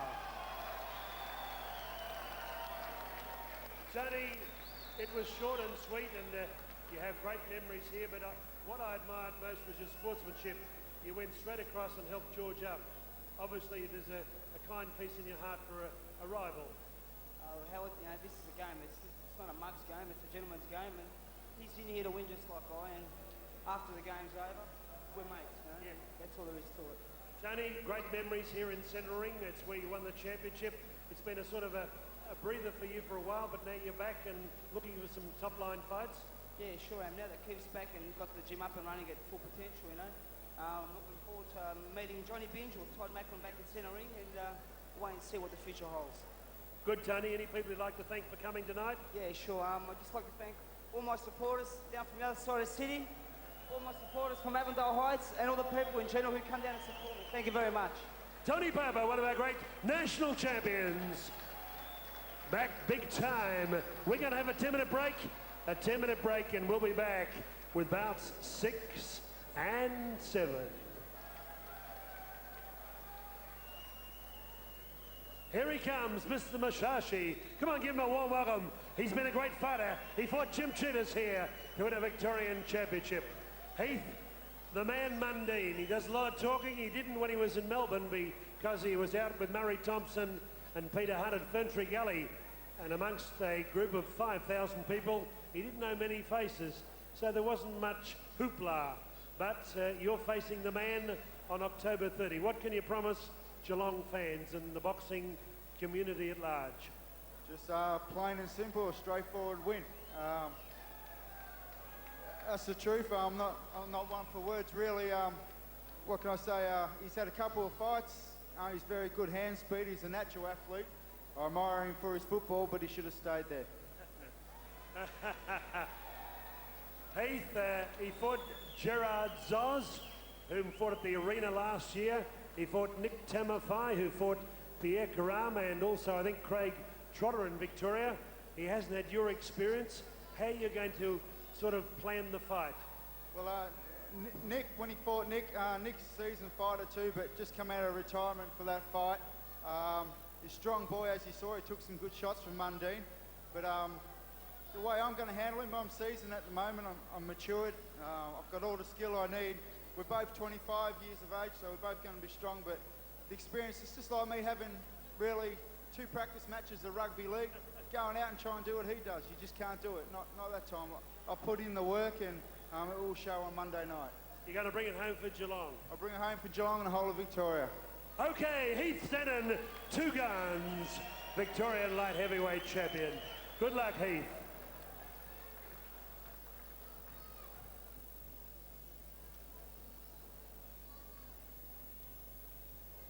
On here to bring this great champion from Geelong, the pride of Geelong, Leo Young, Kid White, Young, Leo White, you name it.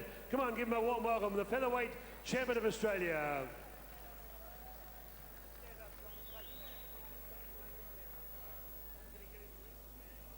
Okay, what a great champ he was when featherweights were featherweights in the 1940s, 50s. Leo Young, Kid White.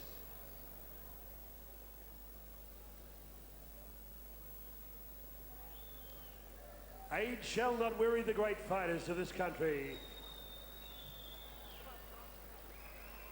Okay, the great champ, Leo Young, Kid White.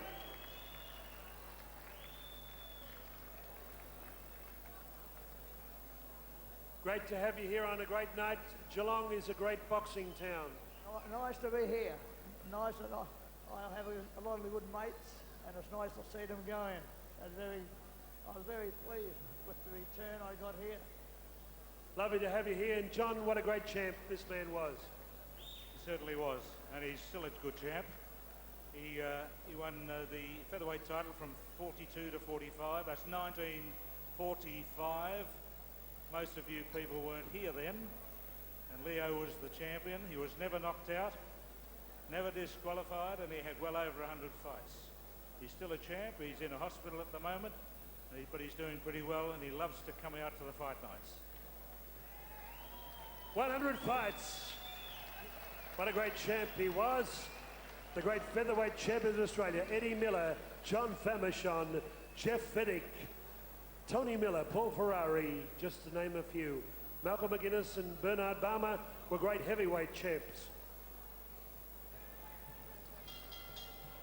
Judges are John McCubbin, David Wignall and Jim Slater. Your timekeeper, Damien Membry. When the bell tells for the first of 8 rounds of heavyweight boxing, your referee in charge of the action is Jim Boland. Our ringside physician, working in overdrive, Dr. John Jury. Back from the 27th Olympiad in Sydney, where he attended the boxing. Most days he gave away the judo routines and attended the great heavyweight extravaganza, unveiling Felix Savon in the heavyweight division, and in the super heavyweights, the big hit of the Sydney Olympiad, Audley Harrison, the new super heavyweight gold medalist. Ladies and gentlemen, 8 rounds of boxing. It's Queensland versus Victoria. Victoria versus Queensland. Would you welcome, ladies and gentlemen, occupying the blue corner. He comes to us from the former Brisbane Lions, Brisbane Bears footy ground of Carrara. Ladies and gentlemen, in professional boxing, 11 bouts, 3 wins, 7 losses, 1 draw, with Tom Cloherty from the Palm Springs, you name it, on the Gold Coast. Ladies and gentlemen, he scaled last night a massive 103.65 kilograms. He's been dubbed the D-Man, wearing blue trunks with black trim. Would you welcome to Cario, for the first time ever, Scott Parker. And across the ring, ladies and gentlemen, now ranked number 4, Cruiserweight in Australia, with a professional record of 11 bouts, 8 wins, 2 losses, 1 draw, 2 big wins coming by way of knockout, with Bobby Murdoch and the man who worked with Ambrose Palmer to steer John Famechon to the WBC Featherweight Championship of the World, Roger Hagan, and the good-looking Guy Murdoch in the corner. Would you welcome, ladies and gentlemen, on the path to national honours, Geelong's own Paul Murdoch, wearing black trunks. Jim Bolton, it's all yours. 8 rounds, semi-main event. Paul and Scott, welcome to the centre ring. I'll explain what I need to fight, obey my instructions. In case of a knockdown, neutral corner here and 1 behind me. May the best man win. Let's get it on, boys. Let's clarify the weight. Scott Parker, 103.65. Guy Murdoch, Paul Murdoch, 89.20. This is going to be a very interesting fight, Barry, but Scott Parker is a big man. Of course, we're going to mention the weight differential. We've probably mentioned it a few times. There's about 14 kilograms being given by Parker to Paul Murdoch there. It's a big, hefty weight difference, and it's a cruiserweight versus a heavyweight here, no doubt about that.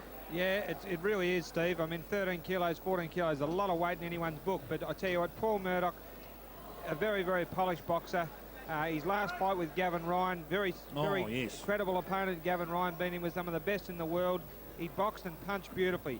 Actually, Keith Ellis and I were talking before, and you know, Keith said to me, as far as for his money, Paul Murdoch has got the best left hand in the country at the moment. Beautiful. And I couldn't agree with him more. He jabs beautifully. I was talking to Paul before too about his left rip and left hook, but he's got a beautiful left hand. Yep. And I mean, he's given a lot of weight away here tonight, and let's just see how he shapes up against this big fella. Oh yes, he has. He's got a beautiful left hand, Paul Murdoch, and he has fought some of the best cruiserweights. He's earned his position as the 4th contender in that cruiserweight division, and I wouldn't be surprised if at some stage he can take that crown. Well, he's actually signed a contract, I believe, to fight on the next Morty show against Daniel Rousel. Excellent. For the Australian cruiserweight title, and you know, Daniel Rousel, very well performed fighter. That will be a real classic contest between Paul Murdoch and Danny Rousel. It certainly will be. But you know, I really like Paul Murdoch. I think he's an excellent boxer. You know, what do you think the theory is behind Murdoch fighting someone this heavy? He probably needs the work, mate. You know, like you know, when you're in the bigger weights, especially over light heavyweight and getting up to cruiser and up to heavy, you know, sometimes you've got to give away a bit of weight to get fights, and that's what he's doing. He's just got to be a bit careful here. I don't know much about his opponent. Scott Parker, you know, Scott's come to fight, certainly. He's 7 wins and a draw from about 8 or 9 fights. Yeah, well, you know, lovely short left hook. That hurt him. Stuff from Murdoch there, and he's already looking fantastic physically, Murdoch, and he's throwing that left hand's already going to town. Parker, I mean, he's a big man, but probably may need a bit more work on the body, Barry. Well, yeah, he looks in pretty reasonable condition for a fella that big, you know. But, you know, whether he's the same class as Paul Murdoch's another thing. Yep. And as the rounds go by, we'll already you see that Paul Murdoch has landed some nice shots. He landed a nice short left hook. he can't take chances, especially early, you know, when the guy's got his power with that extra weight. Nice left hand to the stomach by Murdoch a moment ago too, Barry. He's working downstairs. You know, Paul is a well-tutored, well-credentialed fighter. I remember when he was about, oh God, he probably was about 18, 17 or 18. He used to box with Rod Carr, a guy that I managed. Your men. And they used to put on some ripper spars, even then when he was a young guy, and I predicted he had a big future then. And Bobby Murdoch, his father, him and I go back to my very first amateur fights. Excellent. Yeah, actually one of Bobby's guys beat me at the Essendon school, a guy called Trevor Arnott. If you're anywhere around Trevor, I haven't seen you for many years, but trained by Bobby Murdoch and got a legitimate verdict over me. He did beat me that night. Breaking the law, no smoking inside the Cario's stadium.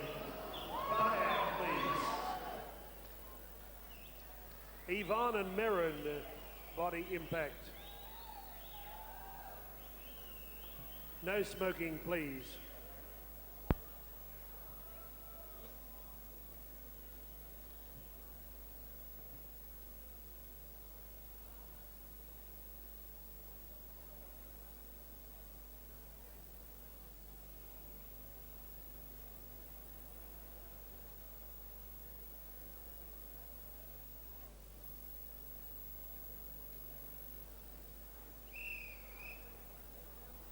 Seconds out, round 2. Okay. Round 2, Murdoch probably with the first round. I don't think there was any doubt about that. He threw the more concise punches, Barry. Yeah. And a face up again for round 2. Murdoch there. Parker trying to go on the attack. Bounced around to the centre. He's going to have to come up with something special here, Parker, to have any opportunity or chance of being able to do any damage with Paul Murdoch, I would think. Yeah, I'll tell you what, he's pretty well tucked up though, Scott Parker. He's not a mug, you know, he knows his way around a ring. But whether he can handle someone of the class of Paul Murdoch's another thing. Well, right hand from Murdoch was on the backside, the back of the neck of Parker. At the moment, I think Paul's just trying to get his timing. He's not... A couple of slaps to the belly will shake up Scotty a little bit there. Yeah, well, you know, like, kind of what he had for dinner, mate. You know, might be giving that a bit of a shake-up. That looks like that Paul's going to aim towards the do some body work, and that's good to see. Cruiserweight fighting upstairs and down. Yeah, well, we were talking about that before, and his fight with Gavin Ryan, he really showed me that he can punch to the head and body extremely well with precision. We've just about seen all of Paul Murdoch's fights in the professional ranks. He's had 11, he's had 8 wins, a draw and a couple of losses, and he's been absolutely fantastic coming through. Yeah, well, he improved nearly every fight. And in fact, I've never seen him badly beaten. In fact, I think even his losses were close decisions. Yeah, exactly. You know, a slip there, no doubt about that. He landed a good right hand before he tried another left and then went off balance. But I've noticed with Paul, there are times where he can get a bit lackadaisical, you know, and he even said to me before, said you must have been wrapped with the Gavin Ryan victory, and I said you really put it all together, and he said yeah, and I need to do that all the time, which is right, you know. Yep, concentration 100%. Honestly, Steve, it's so hard sometimes. I mean, you can do it in the gym, and then you might do it in a fight, like you put it all together, you know you've got it, but to do it all the time, and your opponent has got a lot to do with that as well. Yep. You know, I mean, he's given away a lot of weight here, as we said. And this is the way Scott Parker should fight Paul. He should use his weight and try and muscle up on him. Yeah, but if he stands back like that, Murdoch will do some damage. But he wants to watch those beautiful left rips and left hooks. No doubt about that. The cracking left hand, Barry! Short left hook. Has done a lot of damage here to Scott Parker. He's in trouble. He's in lots of trouble. He might make it. Jim Boland may let him know. The towel's gone in from the trainer. They wouldn't let him go on. All over. Oh, the trainer thought he'd received too much damage, Barry. Lovely short left hook from Paul Murdoch.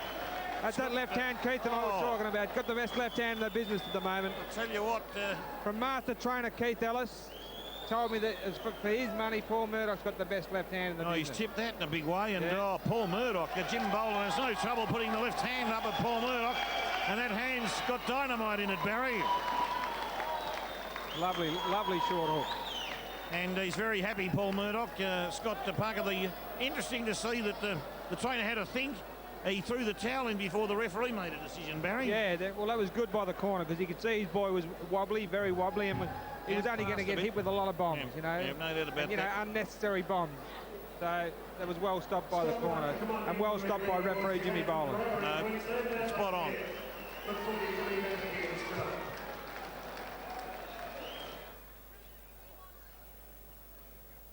Thank you, Damien.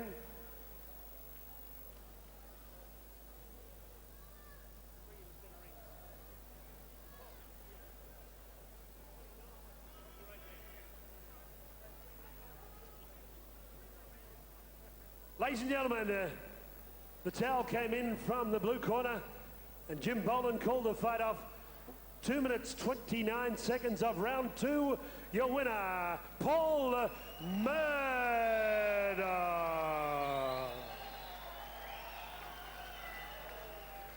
Paul, you're a versatile man stepping up to the heavyweight division for this fight, giving away, let's work it out, 11, maybe 14 kilograms.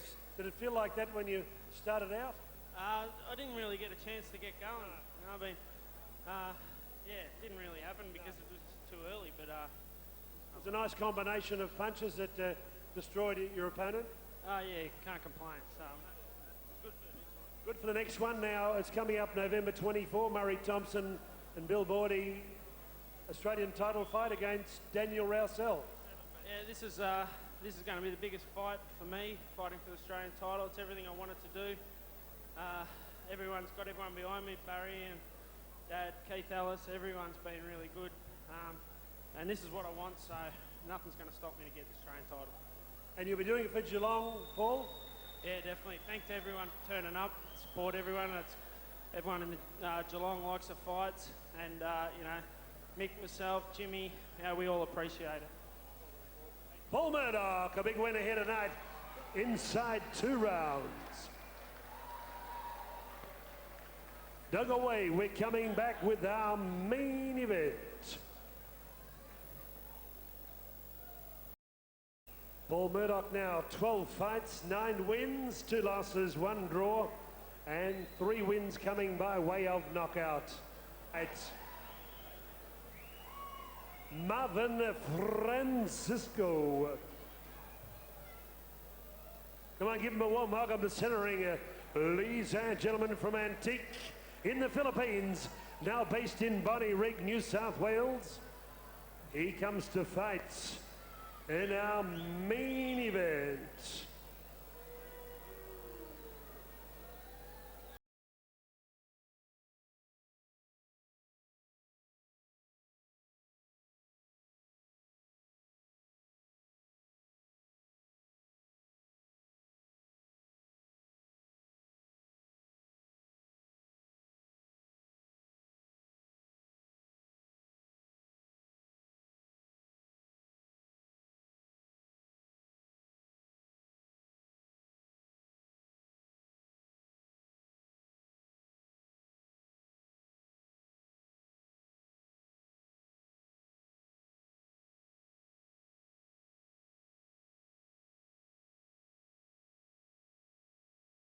Ladies and gentlemen, could I have your indulgence, please?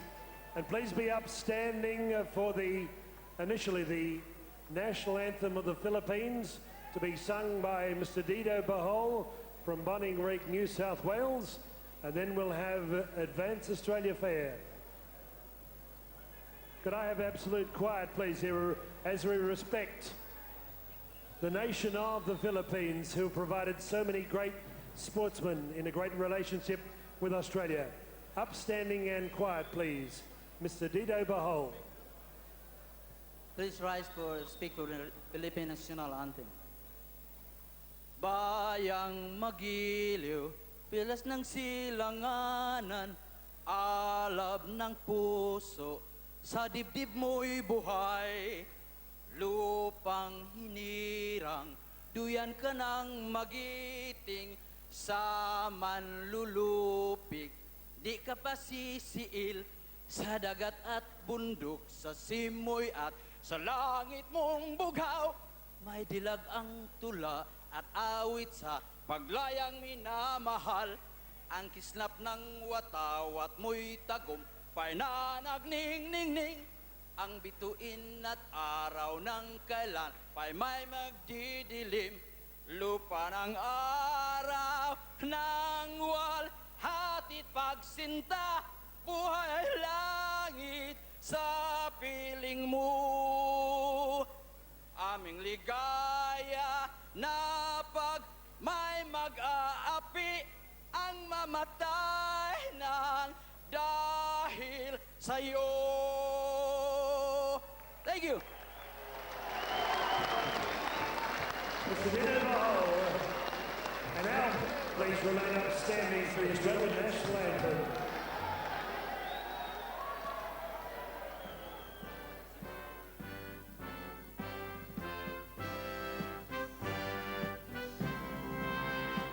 Australia's sons, let us rejoice, for we are young and free.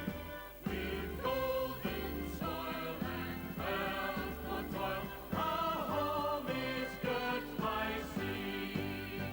Our land abounds in nature's gifts, of beauty rich and rare. In history's page, turn every stage, advance Australia fair.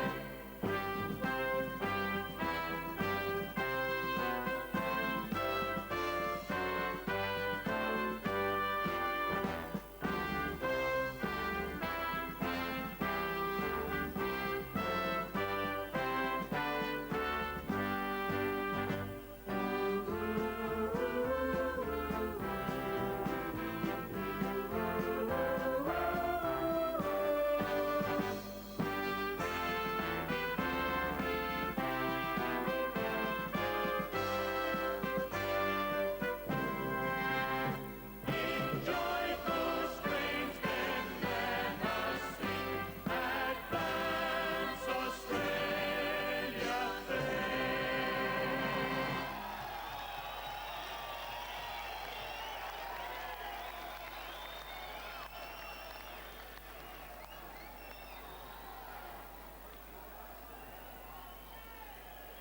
Ladies and gentlemen, the Cario Stadium in the mighty city of Geelong, Judgement Day, hits and memories. Team promotions, Peter Maniatis, Pistol Pete, welcome you to centering for our main event. 10 rounds of boxing, a Commonwealth Junior Lightweight title eliminator. Members of the Professional Boxing and Martial Arts Board at ringside. Chair, Bernard Barmer, Malcolm McGuinness, Bob Todd, Administrator, Bart McCarthy, a ringside physician, Dr. John Jury, judging this 10-round international contest, Anika Williams, David Wigdall, and Jim Slatter. Your timekeeper at the bell, Damien Membry. When the bell tolls for the first of 10 rounds of boxing, your man in charge of the action, World Championship referee and judge, James Boland from Victoria. Ladies and gentlemen, are you ready? Let's get ready to rumble! 10 rounds of boxing. Here we go. Ladies and gentlemen, occupying the blue corner on my left, Dido Behold, the master trainer of many a champ from the Philippines. He brings to centering a man who last night at Norlane scaled of 58.97 kilograms. From Antique in the Philippines, now working out of Bonnyrigg, New South Wales, the Steve Jazz Gymnasium. He is 23 years of age. He brings to centering a record of 17 fights, 13 wins, 4 losses, 6 big wins coming by way of knockout. Wearing white trunks with Behold on the front. Would you welcome to Cario, to Geelong, to Victoria, to Australia, the man they call the Tiger, Marvin Francisco. And across the ring from Geelong in the red corner, he is the former Commonwealth Super Featherweight Champion, Australian Junior Lightweight and Featherweight Champion, Victorian Junior Lightweight Champion, 14 fights, 12 wins, 1 draw, 1 loss, 6 big wins coming by way of knockout. from Hell's Kitchen, the champ cap, Keith Ellis, wearing green trunks, the Shamrock Express, Michael O'Malley. Jim Bowler, it's main event. Showtime at Cario.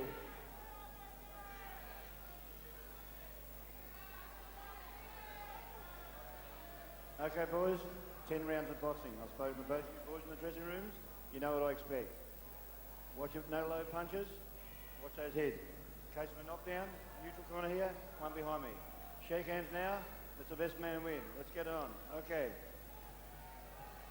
Okay, let's get it on. Jim Boland says for this, what should be a crucial bout here between Marvin Francisco of the Philippines, Dito Bohol in his corner, and the Shamrock Express, Michael O'Malley, with a huge crowd behind him. The first punch! O'Malley throwing leather galore at Francisco. What an opening, Barry. Oh, look, I feel a bit sorry for the Filipino, but that's the sport. He put his hand out and touched gloves, and Mick crushed him. I mean, they touched gloves before the fight, and that's the way it is. That was a dumb thing by the Filipino to do, but a fantastic... Game boy. Oh, look, he took it well, too. A fantastic start by young Mick O'Malley. Mick O'Malley, one of our great prospects. Oh, he certainly is. I don't think there'd be this level in Australia. No one could have taken that first punch from O'Malley the way he came out then. Mate, in his division. He was badly hurt, but he took it well and he's recovered well. Oh, has he ever? Recovered beautifully, the Filipino. O'Malley, is he fired up? I saw him before the fight. Banged him with the left hand. He's got him, had him on the ropes, and Jim Boland said O'Malley's going to put a standing ovation on the Filipino. He was down. He was definitely knocked down. His gloves touched the canvas. That was a legitimate knockdown. Mick O'Malley looking real good here in the first round. Oh, is he fired up in the green Shamrock trunks or the uppercut, or was he walking towards the midsection in Barry? In fact, that was nearly a solid. I'll tell you what, Mick's unbelievable. He said to me he's going to have a bit of a look at this bloke. He had a look at him all right. He knew nothing about him. He just come out and crashed him. What a start. What a sensational start by Mick O'Malley. Man with, once he gets in the ring, Barry, Mick O'Malley, outside the ring, he's a businessman. Inside, he means all business, but the other way. He's an absolute gentleman, Mick O'Malley, and a credit to the sport. And from the champ camp, and he's got a great kit of punches. I would say psychologically, pound for pound, he's the best guy in Australia from that point of view with the psychology. Oh, undoubtedly, a very, very smart guy. He just, as soon as he gets in that ring, he's just total aggression. Oh, isn't he ever? Certainly means business. Oh, is he ever? Look at the look on his face. Oh, lovely uppercut there by Mick O'Malley. And again, I'll tell you what, very, very difficult punch to deliver. What a round. Oh, boy, this Filipino, what a round. Before they were tough. Is this man tough to withstand that barrage? That was like... Mate, I told you, they have to fight to get a feed over there. In a lot of places. I mean, the Philippines are a beautiful country, some beautiful places, but there's so many of these guys that are doing really hard. Oh, he just got hit by Cyclone O'Malley, Barry. He did. Cyclone O'Malley hit him like 150 miles an hour. And Dito Bohol spraying water on his charge over there and talking to him. Probably just trying to clear a few cobwebs up there at the moment, I'd say, probably. But what a fantastic performance by that Filipino to stay on his feet. Mate, what a chin he's got. I mean, he was dropped cleanly the second time, but the first right hand he took was a perler. Oh, was it ever? He's got a jaw made of rock granite. Yep. And O'Malley now knows that he could have a big fight in his hands here because he's thrown the kitchen sink at him. Probably still got more left there. In his repertoire of punches, but this boy is going to be tough. I bet your Mick starts around the same way he started the first. Yes. Flat out.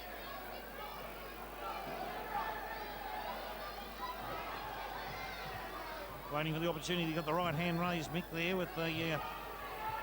and concentrating well. The Filipino with the right hand over the top, Francisco.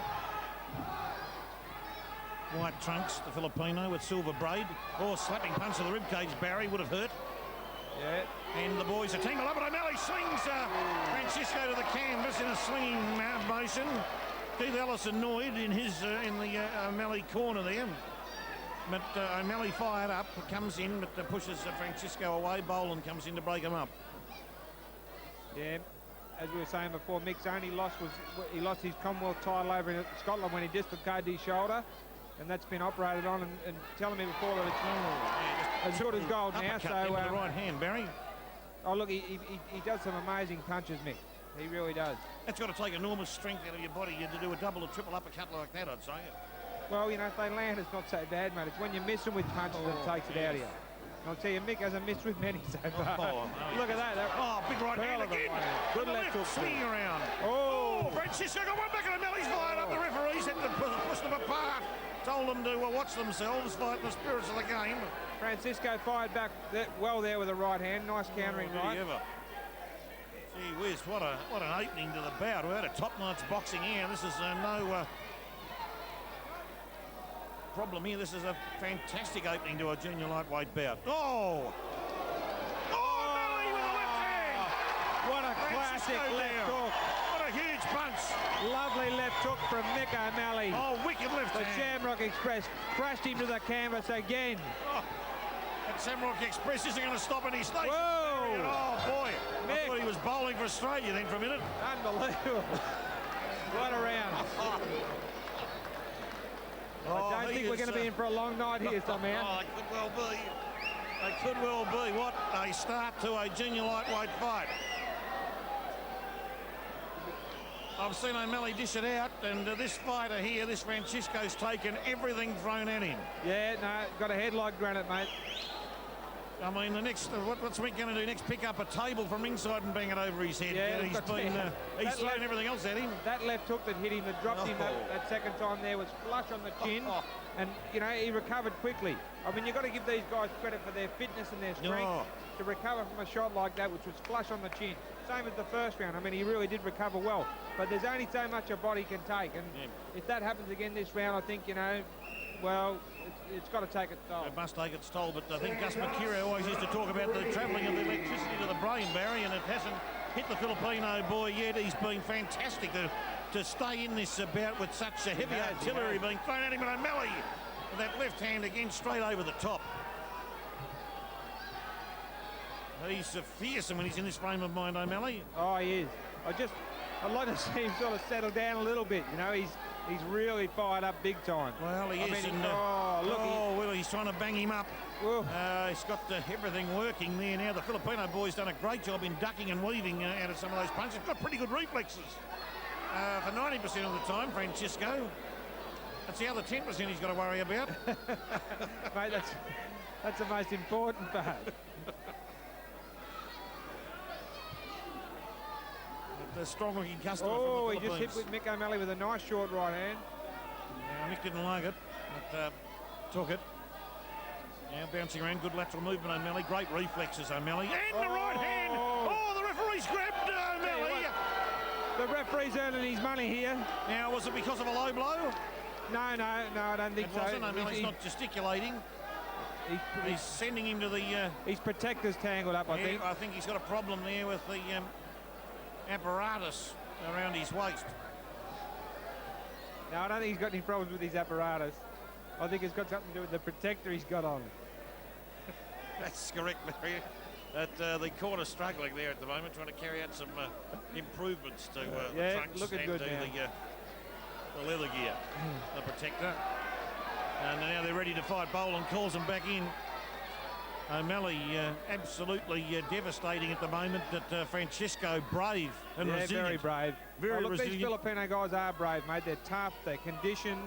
You know, the last young Filipino we saw, George Sonio, got caught with a clean punch in the first round and was out of business. But if you had seen him get past a round or two, they'll fight until they die, mate. They really will. It's a fantastic to see. They're very hungry boys. And this fellow, O'Malley, underneath. He's fired up, O'Malley. He's very angry at the moment, O'Malley. Very angry. And waits for an opportunity. Slaps Francisco in the ribcage with, I think, the right hand. Yeah, as you said, Mick's a top little businessman too. He's actually gone into partnership with Keith Ellis in the Albert Hotel in Essex Street, Footscray. And good move by Mick, and, you know, wish him really well there. Oh, yes. As long as he just serves the stuff and... just continues on his way with his boxing career. That's right. Well, he's a businessman, Mick, and of course the Albert Hotel Footscray serves it up to you down there. Big crowd, big following down there. Fantastic memorabilia on the walls of the hotel. It is. It's a top provided by Keith Ellis, and a great hotel in Footscray. And I understand a lot of Footscray players are going to be in attendance a Monday night players get down there, mate. A lot of other celebrities get down there. All the fighters get down there. And it's become the mecca in Footscray for the Footscray sporting public to have a convivial drink and meal. And it really is. I mean, they're a really nice crowd of people that get down there. A magnificent crowd of people. Keith Ellis and Mick O'Malley at the Albert Hotel, Footscray, and Dito Bowhole puts the mouthguard back into Marvin Francisco, who has a jaw made out of BHP steel. Yeah, round 4. You wouldn't have given him 101 you to wouldn't see have round put 4. bad money on him after round 1, Barry. No, he's going all right, though. Mick's, won every round clearly. Looking for that KO punch. Oh, yes, bouncing around well, Mick. He looks tremendously fit as usual. He trains extremely hard. And repetition of punches there. I think some of them caught the gloves of Francisco, Barry. Oh, the left hand was flush again on lovely the stiff nostrils, jab. wasn't it? Yeah, lovely stiff jab. From O'Malley, what a punch. What a fighter. But Francisco tried to start one going. Big right hand over the top. Coming through, just missed. Oh, geez, Mick had some power in that one, that overhand right. Gee whiz, these boys are... The favourite Ellis can't punch that overhand right. It really is. They really love it. Big over the top right. These boys spar with each other too, so down there, so they probably train. Well, I was speaking to Mick before the fight, and he's told me he's had really varied sparring. Big guys, little guys, fast guys, slow guys, and that's what it's all about, Mixes it up beautifully. And Francisco stumbles as he comes in. Again, throws the right hand. A bit messy at the moment. He's a tough customer, Francisco. O'Malley comes in, but Francisco stands his ground well. He's a strong, tough Filipino junior lightweight. Beautifully conditioned by his handler, Dito Bowhole. Both boys looking for openings. So far, Mick making him ineffective. When he does throw shots, he really, so far, hasn't landed much cleanly. Whereas, round. Although he's in the fight. I mean, nice right hand by Mick. I tell you what, they're great sportsmen, these Filipinos. They really are. Yeah, they certainly are. No doubt about that. And Francisco over the top misses, and the boys grapple again. Boland splits them. And probably a slightly slower round. You'd have to expect that, Barry, after what we saw in the first 3. So another clear round of Mick O'Malley. That this guy showed that he's come here to fight, and he's not going to be bowled over, easily. That's for sure. Actually, Mick could probably take the corner stool out with him. Have a crack with that, because he's pretty tough, this guy. I think I begin to wonder if O'Malley will keep going. His charge so far, the 4 rounds, has been for the quick finish, but this may go the distance, Barry, the way it's starting to pan out. Well, Mick may have to settle down a bit and, stop going for the KO and pick his shots a little bit more. Yep. Because, it's obvious that the guy's not out of there in a hurry. No. And he's here to earn his money, and he's here to put up a hell of a fight. So, yeah, well, we've already seen so far he's been fantastic, Francisco, in being able to stand his ground, but O'Malley be ahead on points. Oh, look, miles ahead. Miles ahead. But Mick is that explosive. He can pull it out with, like that left hook in the second round when he dropped him. It could happen any time. Yes. Round 5. This will be interesting. Both boys now a bit wary of each other. And Francisco comes in there grappling, got the arms around each other. O'Malley a few taps on the side of the head, and Boland speaks to them again. Probably for the head grabbing, Barry, do you think? Yeah, it was holding and hitting. Holding, yep. Oh, big slap to the belly by O'Malley with the right hand, and he came through hard with the right to the chest region, I think. This Filipino's a tiger. Well, that's what they call him. I tell you what, Jimmy Bowen, the referee, he's earning his money in there tonight. Oh, he'll be a lather of sweat by the time this is over. He's been doing so much pushing and shoving. Oh, the Filipino got one in there, I think. And that right hand of the Filipino was a huge punch. Oh, the boys are hammering away at each other now. There's bombs being thrown by both of these boys at each other, Barry. They're not going to settle down, Barry. I don't think they will. I think it's going to go like this for 10 rounds somehow. Oh, I think so. I think Mick's of the same point of view. He's just not going to take a backward step. No. He's made his mind up to try and blow Francisco out of the water, but Francisco's got the same thing in mind. Yeah, he's got different ideas. just got in and he tried it again with the right hand, O'Malley. Oh, gee whiz, Francisco's trying with that right hand to bomb O'Malley the side of the head. He's probably missed with a few of them, Barry. I'll tell you, some of the shots that Mick does, he gets away with some of them uppercuts. I mean, they're really, really unorthodox. I mean, They are. But they work. They're hard uppercuts too. But they work well. Look at There's that, another beautiful. one. Pushed him away. That's his little secret weapon, that uppercut, I think. Oh, it's a O'Malley's. little beauty. Also, he's got that straight right into the belly is normally a good punch too. I saw him drop Quentin Donahue with that a couple of years ago. Another clear round. I mean, he's won every round by a mile. He's probably round 6 coming up. He's probably 8 points in front, 7 points in front. Yeah. 2 knockdowns, 10-8. He's doing a fantastic job, and I don't think it really, Keith Ellis is giving instructions, but I think O'Malley's one of these fighters who makes up his mind how he's going to fight the fight to a certain degree there, Barry. Yeah, I think so. Well, he's his own man, Mick, he's an intelligent fella. Oh, yes, very much so. In the corner with Beddoe Hole giving his opponent, giving his fighter instructions to throw the uppercut, I'd say. Yes. In close. He's been hit with enough uppercuts. Maybe he was telling him to avoid the uppercut, maybe.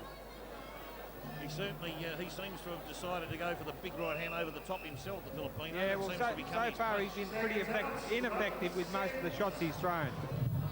Mick's been evading most of them. He really hasn't been caught too hard at this stage of the fight. Oh, yeah. He's an interesting fighter, Francisco. Tough boy, too. Ooh. Oh, try with the right uppercut then, Francisco, but O'Malley grappling with him now. And Boland has to break him up again. He's going to work hard tonight, Jimmy Boland, in this fight. Oh, tell you what. Left hand from Francisco. Gee whiz, he's got power-packed bombs in both hands, this Filipino. Oh. I'll tell you what, Mick O'Malley's evaded those shots. They've been so close, some of them, but he just seemed to get away from them. Some of the bombs that Francisco's thrown have just missed his chin by centimetres. Oh, nothing in them at all. In fact, it's a worry, that, because this Filipino, he's had everything thrown at him, and he's still there. He's still there, but he's also got some very big weaponry in his own compartment there, Francisco. Yeah. He's a very dangerous commodity out there at the moment, that boy. Yeah, he is. O'Malley. Oh, he's got a slap to the jaw. I'll tell you what, he sees punches well, Mick. He does. He does see them coming, and he's a great evader. Yeah, no, he evades them well. Now Mick O'Malley leaning on top of Francisco. Boland breaks them up again. Waiting for the chance to strike. Mick perhaps with the right hand, trying to work his way in, and foxing with the left. Now, is there a slight mouse on O'Malley's right or left eyebrow? I think it is. I'll get a good look at it. Could be wrong, but seem to be marked. O'Malley not rushing in as much as he was earlier on in the fight. No. Well ahead on points, though. Francisco starting to have a little bit of success with some of his shots. Yeah, O'Malley came in hard to the stomach, but I'll tell you what, Mick is deceptively physically strong.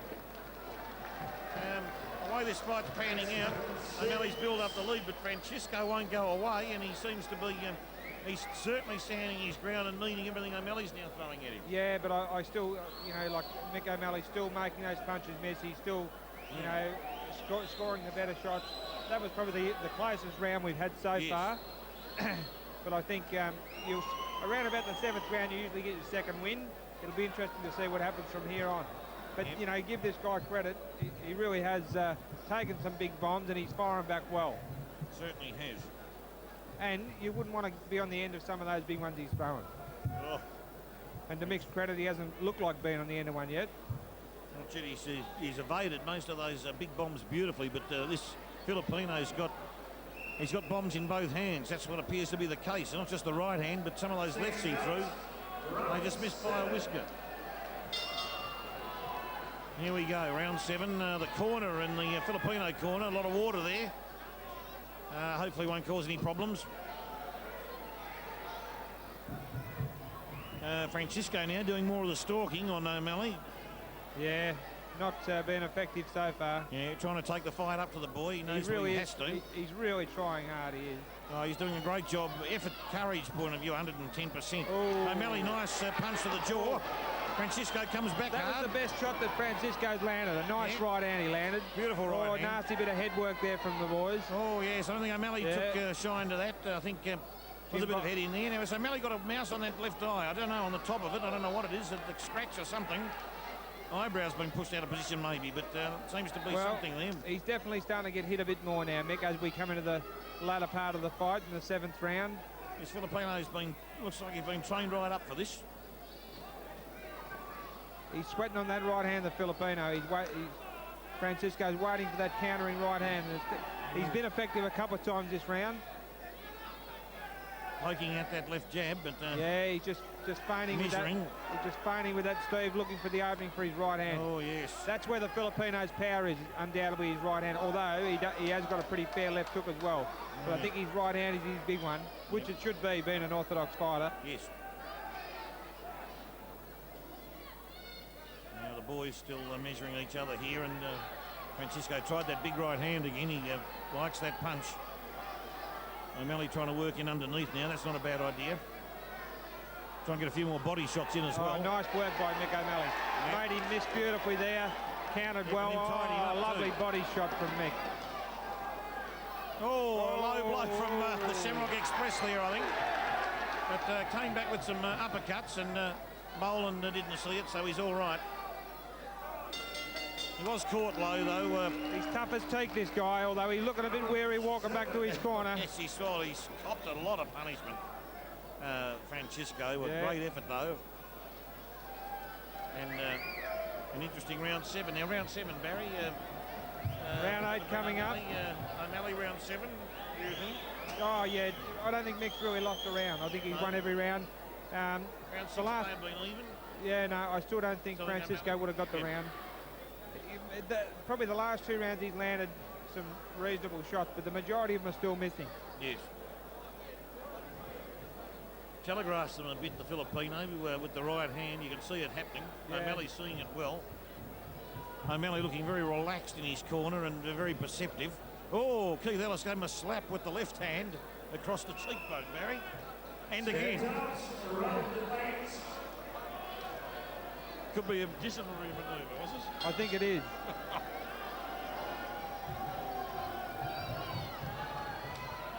Well, here we go for round 8.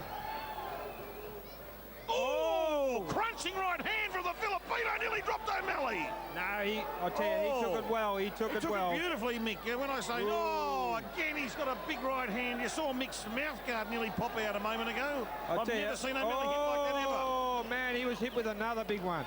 I've never seen O'Malley hit like that in his fights in Australia, ever. Tell you what, he got hit with 2 big right hands at the start of this round, but he's resilient, Mick. He's as tough as they come to. He won't cop, he seems to be okay. That sort of treatment for too long, I'd imagine. Oh, look, this is where the Filipino can make a mistake now. He slipped there. Mick could have followed up there on the way down, but he didn't. He showed excellent really sportsmanship, Big O'Malley, then. Big right hand.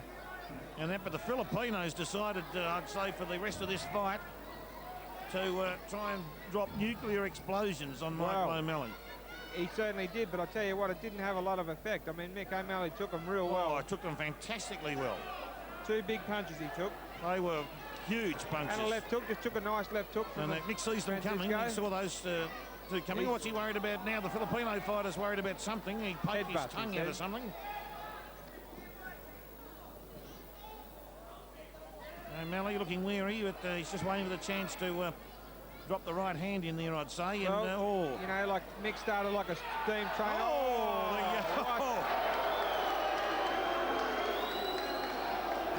I think Jim Boland, he's going to take a point off.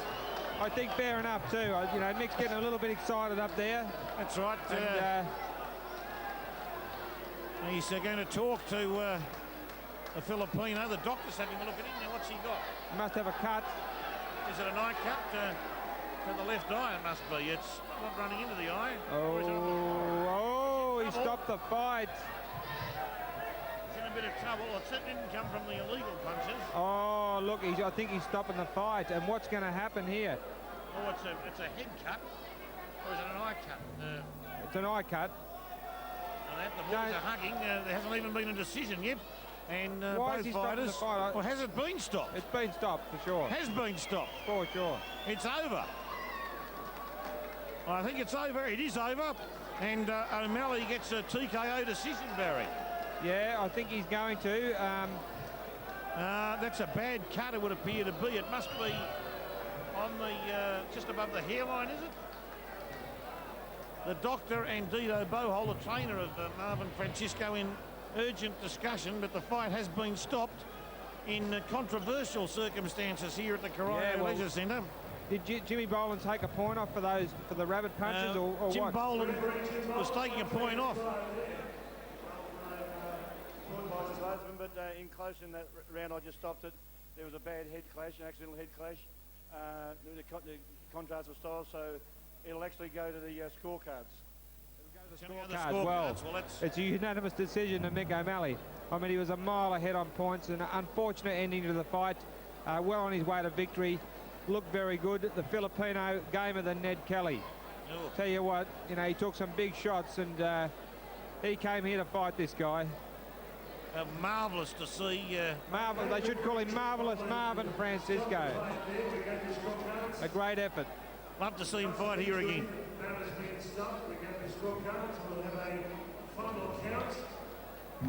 Dr. John Jury, we came involved there and discussion John. Magnificent performance by both men. A great fight and a great fight night. Well, you know, really, Francisco really had the soul case punched out of him for most of the fight, but you wouldn't think so just looking at him. I mean, he's recovered well, and it's an unfortunate ending. But I thought Mick looked pretty good. He needed the gallop. He came out like a steam train. You know, sensational start. Sensational. Oh, I don't think I've seen a start like that for a long time, Barry. Fantastic. The first punch Mick O'Malley threw nearly dropped Francisco to his knees. For sure. And, you know, to his credit, he recovered well from that. Ladies and gentlemen, the points as tallied after 7 completed rounds. Jim Slatter had it 62-69. Judge David Wignall 63-68. Judge Anika Williams 62-69. All for the Shamrock Express. Michael O'Malley. Shamrock Express, as Barry Michael said, short of a gallop. Came out absolutely steaming. I don't think I've seen him that aggressive. Well, he's always aggressive, but you wouldn't have thought he was short of a gallop. Fantastic performance of the Filipino. As tough as they come. A jaw made out of BHP steel rock granite. Took some of the hardest punches in junior lightweight boxing I've seen for a while, Barry. Undoubtedly. And an absolutely fantastic result. You know, Howard Lee with Michael O'Malley. It all came to bear tonight, but in the wash-up it was a satisfactory win. How did you see it? He's a tough fighter. I was very rusty, but you know, when you get to the level that we're at the moment, I mean, you've got to fight the best. He was a great fighter, very strong, very tough. I hit him with some good shots, and a typical style of those Asian fighters that just smile at you like it hasn't hurt them. It's, you know, I'd like to apologise for the crowd. It was a poor performance on my behalf, and you know, it's a great crowd. I was very rusty, 8 months out of the ring, and hopefully I'll give you a better show next time. Thank you very much. Keith, you've got a cast of thousands in the corner, but it's a big step back for Mick O'Malley. He's a great champion, but of course he's got to get back into the groove again. Yeah, well, he's rusty as hell, as you can see, and that bloke's pretty active, and you know, he was a dangerous little fella, and you know, Mick needs these fights. He's at a level where you can't get easy fights now, and I've been worried about him for a week, but Mick said, don't worry about it, let's go.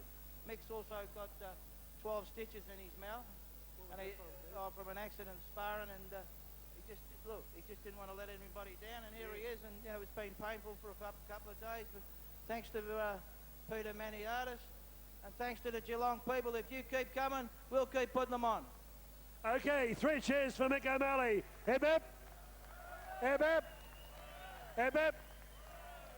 Peter Maniatis, congratulations, Peter. Magnificent show. I'd like to thank the Geelong public for turning up here tonight.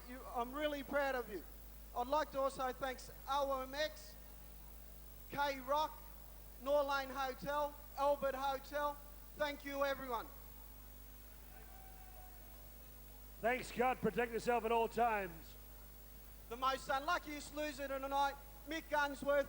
I'm giving him $100. The Undertaker, come up. Step out of your coffin, The Undertaker, and accept $100 bonus. On behalf of Team Promotions, our ringside, our Stairway to Heaven men, Barry Michael, Stephen Peake, Barry Michael, Howard Lee, saying protect yourself at all times, both physically and emotionally. Reach for the stars. May God bless. Hallelujah. And keep punching. Good night from Cario Stadium.